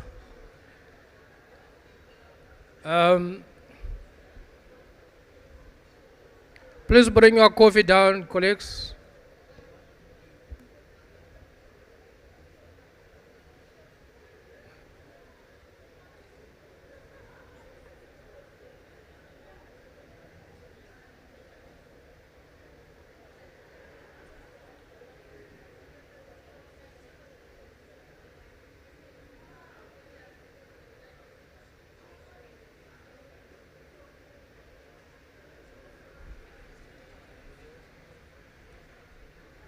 Okay, we're going to make announcements for this afternoon tour, and then thereafter we'll have the last presentation. Sure. Good morning, colleagues. Just a quick announcement in relation to the campus tour that we're going to have after the last presentation. By way of introduction, my name is Tlangelane Ubisi. I'm the Director Stakeholder Liaison and Communication here at the University of Mpumalanga. I hope colleagues that are outside will not miss this important announcement. So how we're going to start, as you will have seen in the program, we have roughly around 1 hour, 45 minutes to do the campus tour. Given that the delegates is quite a huge group, we're going to divide the groups into 3. The first group is expected to go inside the bus, which will be parked outside at 11:15. And they'll be dropped off at our first stop. Our first stop will be our conference and wellness center. I think some of you are familiar with it, if not all, because you were there the previous days. And in that stop, you are going to be taken through just to demonstrate how do we link the academic project as well as the practice that is done in the conference and wellness center. So you'll also be taken through to the hospitality building. Secondly, you're going to go to our 500-seater auditorium, where you'll be received by Ms. Mujela, who will take you through the auditorium. Thereafter, the first group will be able to walk to our library and are going to be received by a director of our library, Ms. Dos Santos. Thereafter, the group will be transported to our Faculty of Agriculture and Natural Sciences, which is based this side. There will be a number of colleagues that are working at our science labs. And they will take you through that. Once you are done with that exercise, then you can be able to proceed and go to Building 13 for lunch, where you have already been having lunch. So the difference is that there will be a 15 minutes difference between the first group and the third group. So meaning that the second group will be picked up by the bus at 11:30. The last group will be picked up by the bus at 11:45. So we're going to do it in that order to ensure that we're able to utilize the time that we have been allocated optimally. Thanks a lot, Program Director.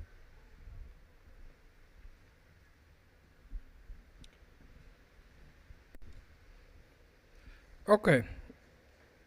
The last speaker is Peter Klopper. He is a a director at Stellenbosch University. He's an EXCO member of ACUA ISAC, one of our strategic partners. By his education line is an admitted attorney, and actually I want to leave the rest because it's also such a long CV. If you want, you will outline that for us. But we are just so excited that you managed to get time to come and join us at our conference, because this partnership we have is mainly to make sure that we learn from one another, because you speak a lot about student accommodation, residences, and we maintain them, we service them. So the client is students for both of us. I want to hand over to you to do your presentation, please. Thank you. Thank you, Israel. Good morning, colleagues. Just give me a moment. I just want to get my notes ready here. And it needs my face to be ready.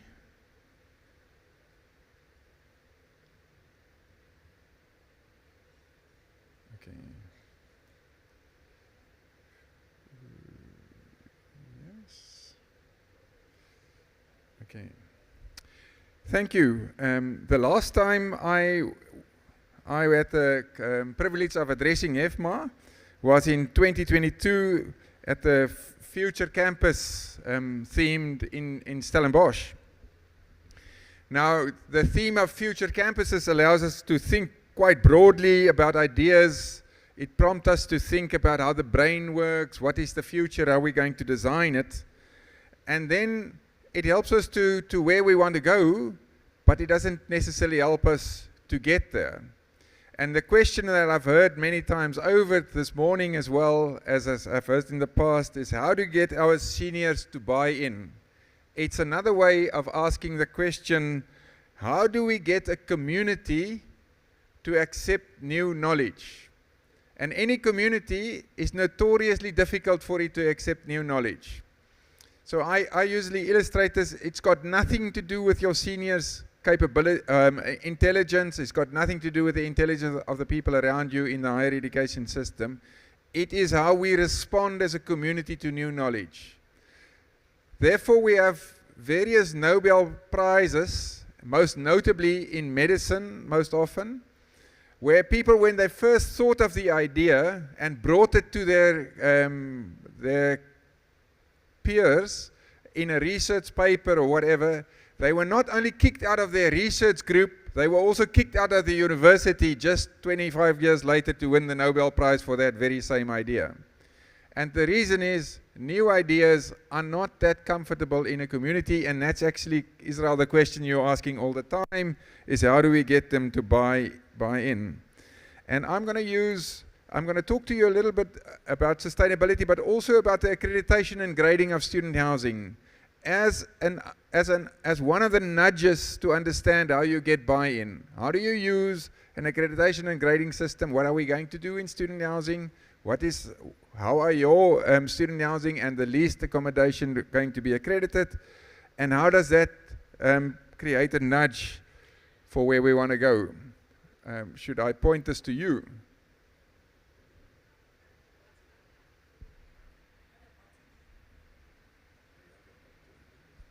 Help quickly. Anyway, Doctor, this party. That one. Thank you.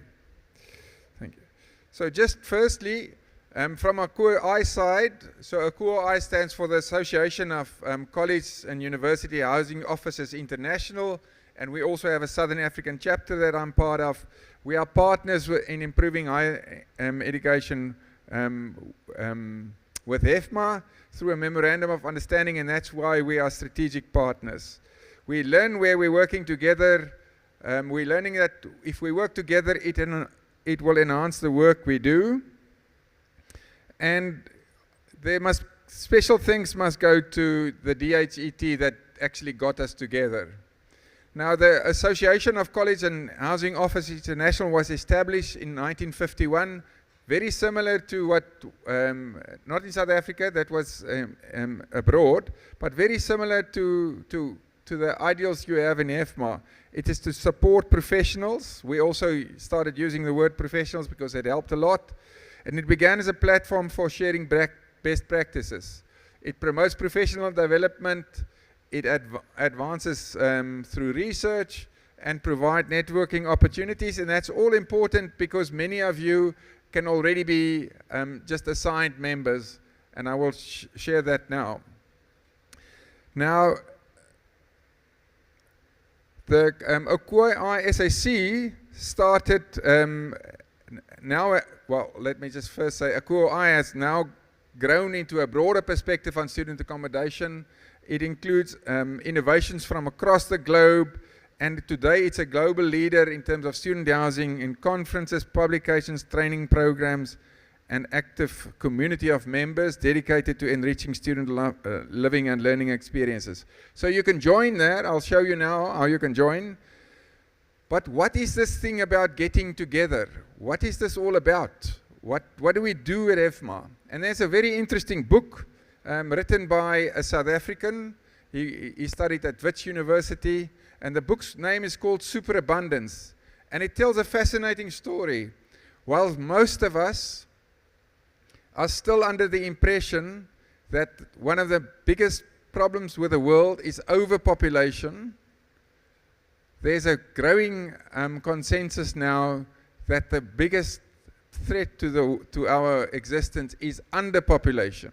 So we are rapidly declining in population. Not yet in Africa, but South Africa is sort of on the brink of going to depopulation. We're just about on the replenishing scale of about 2.1 children per woman. But then there's another perspective, the one in superabundance, that explains something wonderful. It says that the more people we have on earth, the more we share knowledge in platforms like this, the more we share knowledge, the bigger the pizza gets and the bigger the slice of individual gets. That's a wonderful story. So I'll make it short. He would say, you know, that we have exactly the same atoms on earth that we had in the 100,000 years ago, 10,000 years ago. But today, some of you are now playing on an instrument that if I ask you, listen, if I must take away your cell phone from you, what is the compensation I must give you that you for the rest of your life you will never look on that again and never look at internet? And those come in at roughly about $5 million, or in South African rand, about something between, if you ask the South Africans, something between 20 million rand and 100 million rand. So that's what you value that instrument in your hand at. The only reason you have that is because people got together, shared knowledge, and rearranged atoms. The same atoms that were always here. And that is the wonderful thing about people getting together in conferences. And that's the story of superabundance. So he explains, if you really want to understand whether life is getting better, you must look at it, what time it takes to get something. So he talks about the time and pricing of instruments. And then there's this story that in 1860, it took the rector or the president of Harvard University 12 days to make enough candles to have light in his house at night. Today, it takes a blue-collar worker less than 10 minutes to earn the money to buy that kind of light. Okay? So that is something about getting together, and that is why you must savor the moment of being together like this. Okay, so the Southern African chapter started in 2008, and it also began as a platform for sharing best practices, more or less the same as with the others. What we want to do in Akua is we want to cultivate a student housing profession that is dedicated to delivering a transformative student experience. That is what you're building for. You are building for, and you are maintaining for, and you are designing for this transformative student experience. We want to develop the housing staff, student housing staff, sustain local international community network connections like we have here, cultivate inter and intra-institutional synergy. It is helping people to understand what the work that you are doing, what it's worth and where it's going. So we have, in Stellenbosch, we have redone or refurbished student residences and changed the complete culture of that residence just because the building looks differently. And we must understand that is a possibility. We want to use innovative programs, advocate for student housing like I'm doing currently, promote diversity and create and share knowledge. Now, if you want to know what the transformative student experience in our mind is, it's a mind's eye of a thriving future for humanity. It must be safe, diverse and inclusive, and it's also sort of a listening, living and learning community. Okay. If you're one of these institutions, you are already a member of a QOI, which means that you can be registered through your student housing guys on a network that provides you access to all the resources internationally, all the research done, all the maintenance issues, all the design issues that you want to know. And so just check there whether you are one of those member organizations, and if you are, just ask the student housing guys to add you to the list where you will where you will be able to access the library, where you will be able to access the publications. They are all electronically. They are sent right to your doorstep. And it was wonderful when the head of our facilities, our chief director, phoned me one day and said, "Listen, why don't we have this at our student housing desks?" And I asked, "Why? Where do you come about it?" She says, "I just got the email from a QOI with their Talking Stick magazine, and I saw this in there." So in a sense of spreading the word and understanding where we're designing to, that is really helpful. So many of you already have access to that. Okay. So what is the story about accreditation and grading and why we're here? So I just want to, if we take sort of a drone perspective about where we are, we had a shortage of accommodation. Then in 2010 we had a commission. And what you can understand, if you talk about any problem in the world that we are facing, this is more or less the process of which gives birth to a regulated environment to solutions. Firstly, we understand there's a shortage. Then we start to understand what is going on. And from that, there were norms and standards developed for institutionally owned and institutionally leased student accommodation, which was based on the standards that Rhodes University set for itself. But at least it was a start. There was something. Then at one point, the stories came to NSFAS and to the Parliament and everywhere and to the Department of Higher Education saying, our students, you're paying for money, but your students are living in squalor. So those prompted them to say, listen, we want to provide quality, so now we're going to use the norms and standards that we have, and we're going to accredit to those so that we at least put people in decent places to live with. Now that we've done that, we understand there's a need for grading. And I will get to why grading would be wonderful. And grading is actually the measurement where sustainable campus comes in, where you can do something, where you can provide the nudge. There's a review of the minimum norms and standards, and the comments must be in by 30 November. And after this presentation, hopefully you'll make sure that you take part in that and make the necessary comments. Because that's also the opportunity for mainstreaming sustainability.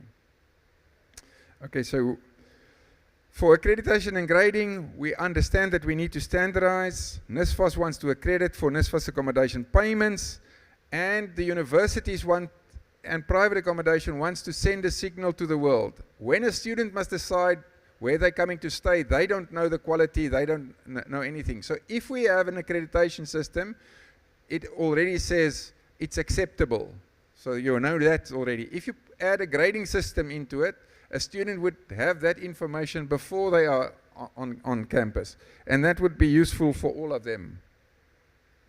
Now, the model that I'm talking to you about was developed for, first to accredit and secondly to grade. There's two separate systems here. And the idea is that we start with good enough, like any of these things. We don't want to be perfect. We just want to start with good enough and then improve from there. But the important thing is to standardize and use the same principles throughout the country so that it is comparable. And when it is comparable, it allows NSFAS, Department of Higher Education, and students actually to make decisions about where they want to go. And that's really important for all of us. So the current model was developed for 100+ beds, and it's currently busy doing that for 4 other categories. For 50 to 100 beds, for 21 to 50, 10 to 20, and less than 10. Okay, so there are 3 stages. The one is compliance, the other is accreditation, and the third one is grading. So in the compliance, you just ask the person or the student housing operation, do you have these documents? And if you don't, then you have trouble. So we have currently trouble with the occupation certificate, and that's why in the new minimum norms and standards, the idea is you can get somebody some professional to give an equivalent guarantee. And the reason is just because we have trouble, especially in some of the metros, municipalities and so on, to get those, and it becomes impossible to accredit if you don't have those. But nothing of those would be news. So just the health and safety people, you can see this is one of the ways that you can mainstream the health and safety, because it becomes part of the accreditation process. So now we check whether you have it there. The fact that you're going to check somebody just moves them in that direction, which is already really helpful. So some of the other information we need is the number of beds, the configuration of the building, whether it's got single, double, or multiple rooms, and other documentation that can be helpful.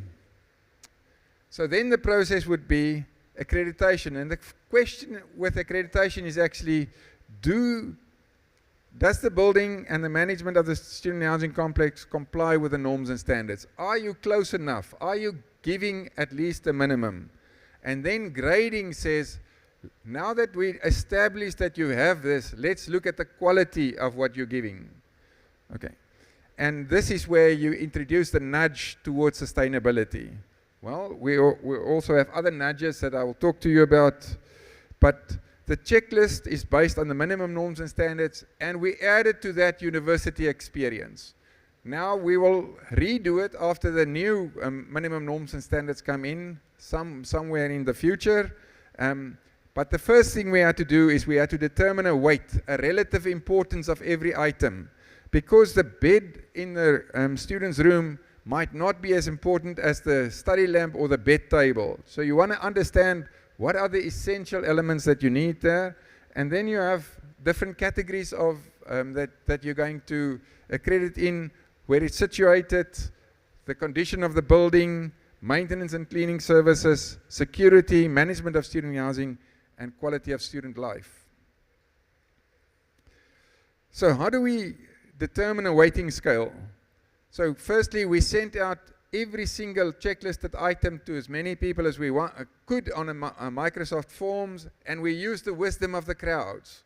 We say if you get back and you ask people on a scale of 1 to 5, as you can see there, desirable, useful, important, necessary, or essential, if you ask them and they answer you, and you throw away the outliers, you throw away like they do in gymnastics at the Olympics to make sure nobody sort of skews it. If you throw that away, then you get to a reasonable thing to work with. Then you will work with the wisdom of people that's actually in the system, and that's exactly what we did. And then you put them in, you said, I got, this is an example where we developed that for, say, for the study chairs. 8 people said it's a 4, therefore the weight, the relative importance is a 4, and you'll see how we go about this. But a bed is a 5. 8 people said it's a 5, study lamps, we had 6 4s and 2 3s, so it carries a weight of 3.8. That's just how do we determine that? Okay, so now you can go into, and this is just an example, so now you can go into this room, and you can say, in this room, things carry the following weight: a bed 5, a good quality mattress of 5, a lockable wardrobe of 4.5, and so on.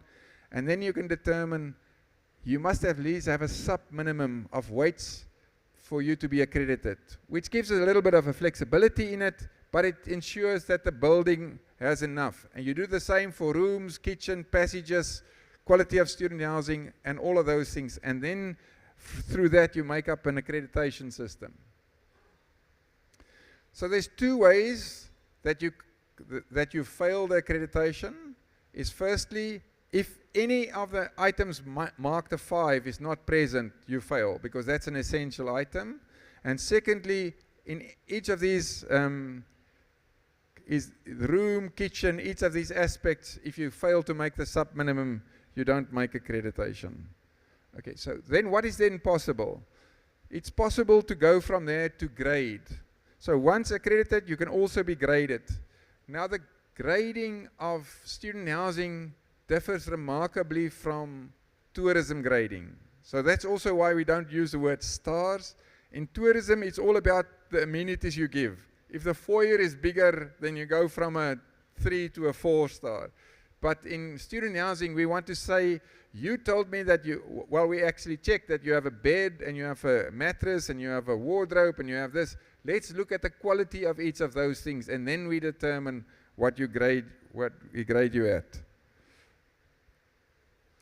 So in order to make grading work, you have to get to a score, and through the wisdom of the crowds, we also established that where your building is located, that should weigh 10% of your grading score eventually. The building and everything else, 35, maintenance and cleaning, 20, security services, 10, management of student housing, 15, and the quality of student life, 10. So you need something like that to be able to do something. And then, of course, within each of these categories, you also need a weight. And the way that you determine that, you start off and you say, in this one, we have many different things, but if we start off and we say you would assign a weight of 10 to a room, what is that what you would assign to a bathroom, what would you assign to a kitchen, and so on, and then you establish weights, and then it's good enough to work with for the first time, and then you can use that in a grading system. The more important thing is you need descriptors of grading, of course. You have to explain to somebody what to look for to grade it in a certain to grade it to a certain extent. The accreditation score is individualized. It means that we only grade you on what you have, not what you could have had. So if you didn't have curtains and you still made the sub-minimum, then we don't grade you on curtains. Okay? Now this is the place, this is where the nudge is to introduce the higher health and sustainability measures. So higher health, for instance, that we work together and is one of our strategic partners, trains people on various aspects that is important: gender-based violence and civic engagement and many of those things. So in the grading, you start putting in and say, if you can show that in your student housing, you have people that train the students on any of these aspects, and you can say 4 of these aspects, then you get a higher grading, 2, then you get but then it is a nudge to say the things that higher health are doing are not just for fun, it also determines your grading, and you start to integrate the things. It is exactly the same with sustainability measures. If you can prove that that people use this much water or this much electricity, those kind of things make it better for you to go to be graded. So this is just a description. We use 5 quality descriptors, and we developed that for all the different aspects. For every single one, it's different, and that was quite a challenging task to make sure that the things that you do for quality of student life is comparable to what you do for material and physical aspects, but nevertheless that was possible. We went for this kind of grading. If you got an A, then we'll take your 5 points and make it a 6 in terms of your grading score, and so forth. And then a grading can look like this. There you would see it's the same room that I had in my previous example. I just added the grading, and now you can see that the grading score comes out to 26.7, which put on your sub-minimum achieved gives you 105%, and then we can decide where you fall. In this one, we will say, just for argument's sake, you have a silver grading. So what is the uses of grading? It gives information about the quality to students, parents, it gives to DHET, to universities, to NSFAS, so everybody starts to understand, especially if we start to train people on the accreditation, on accrediting, yeah, and certify them so that we somehow start to develop that standard. So it will improve decision making for everybody. We also include that your grading can say that it is so poor that you also miss accreditation. Of course, it's possible if we walk in and the bed is really dilapidated. So that's a third possibility of losing your accreditation. And then it provides, it might be provided to, for incentives to improve. If the Department of Higher Education or NSFAS ever wants to make a distinguishing factor between areas that is more expensive and areas that aren't expensive, the only way they can do that is by saying, listen, I'm paying you a little bit less, but you're also staying in a silver accommodation, the same as I'm paying for this one that's also staying in a silver accommodation. So you can only make those decisions once you have a standard and a grading into that system. And by that you create a race to the top, as opposed to accreditation only, which just says I have to have everything, and even if the quality is bad, I'm going to get the full payment. This is just an example of the possibility of losing accreditation through grading as well, besides the essential and the sub-minimum. So where are we? NSFAS decided on one instrument across the sector, and it is the instrument that ACUO-I SAC has developed in terms of accreditation and in terms of grading. The workshop and training for accreditors on this starts next month, or actually end of this month and the beginning of next month. There will be, eventually we will have certified training for accreditors. In this first round we'll just have training. The idea is that there's continuous improvement is possible, so every time we send out that list and you say, listen, if you put this in or you make this a bit bigger, it gives a different incentive. That is possible to move the system forward. It is meant that this is actually, you can use it also on your own buildings. Remember that the minimum norms and standards are actually just developed for university-owned lease and university-owned and university leased accommodation. But it may be applied to private accommodation, and that we do through the accreditation and grading system. So the idea is maybe there's a voluntary board at one point, just to, like the tourism board, just to hold the standard. And then through practice runs we can see whether we pitch grading correctly, and that we'll do in the next year. So we're currently busy adopting it for those other criteria, and then you have to contribute to the new minimum norms and standards before the end of November. Please, if you want the sustainability measures to be part of the accreditation process. Israel, with that I'm going to conclude and saying you can take this grading nudge as a place where you put the sustainability in. It's one thing to have all the standards, but it's something different when we say, listen, I looked, I saw that you have it or you don't have it, and either you got a higher grading or a lower grading. That provides the nudge. Thank you.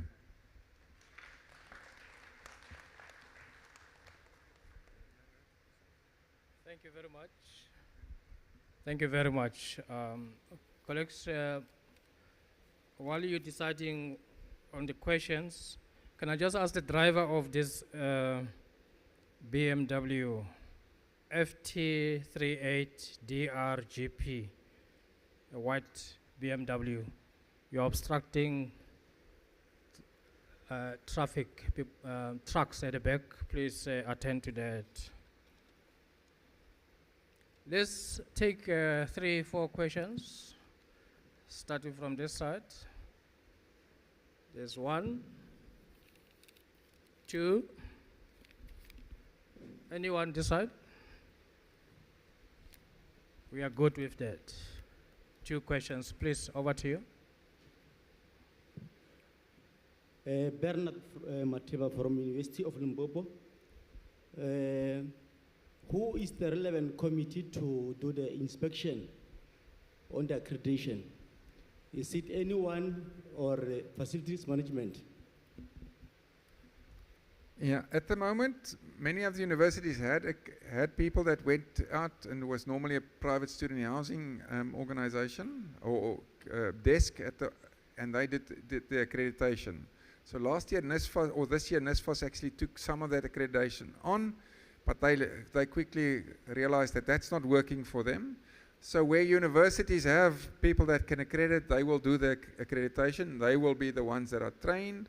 And where they don't have it, like many of the TVETs, then it will be people appointed by NSFAS that also gets trained. Yeah. So the idea is you want to, most of the accreditation stuff that relies on building standards and stuff, you want to get the kind of occupational certificate or whatever to deal with that, and then the things that you can leave to a visual inspection of everybody that will experience what it is like in the room, that you leave to the accreditor. Yeah. Thanks.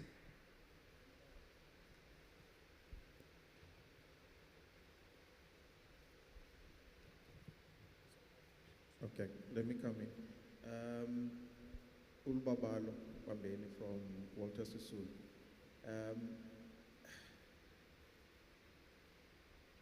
I think I get your comment at the end where the structure itself would need to be certified for occupancy, and that takes away then the issue in terms of what the accreditation or the grading needs to do.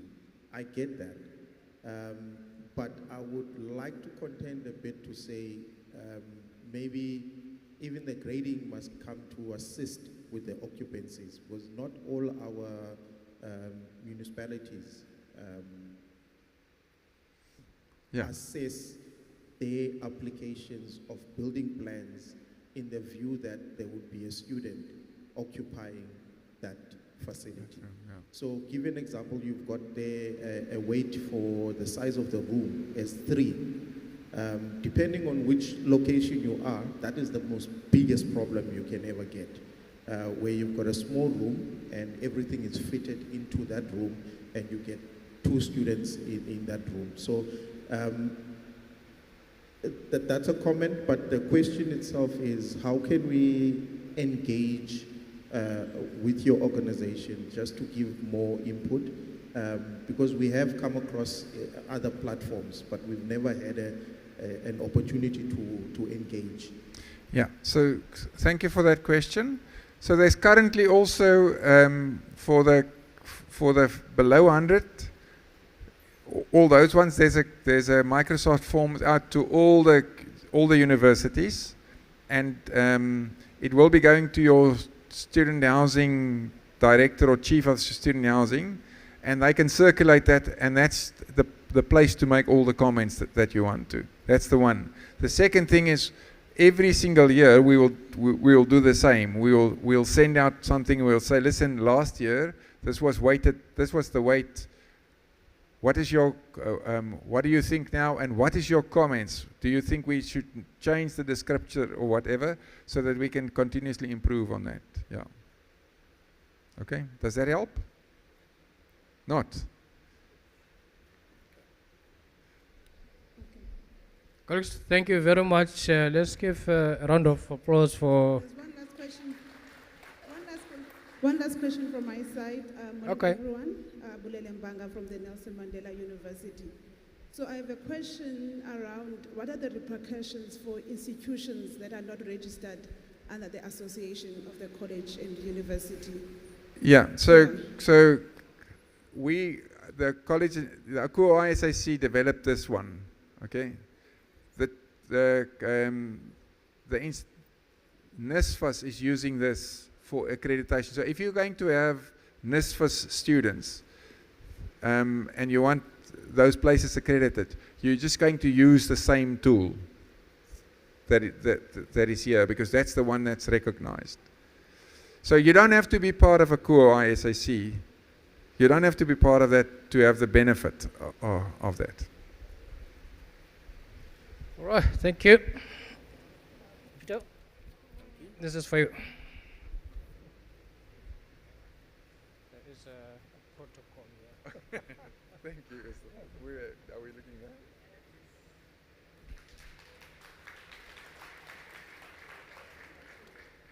Thanks. Thank you so much. Okay, colleagues, that is it for me for today. I want to just make two announcements. There's a bus at the back, and they are requesting that everybody this side shall go to the bus and go to the, those who want to do the campus tour, so you can already go. The rest of you, you can remain and have coffee or hang around, because the same bus must come and fetch you instead of going to wait outside. The next thing is that when you finish with the tour, campus tour, we need you to be at the cafeteria where we had lunch, because the bus will take you from there to Kruger Park. All right, thank you very much. Cheers, thanks.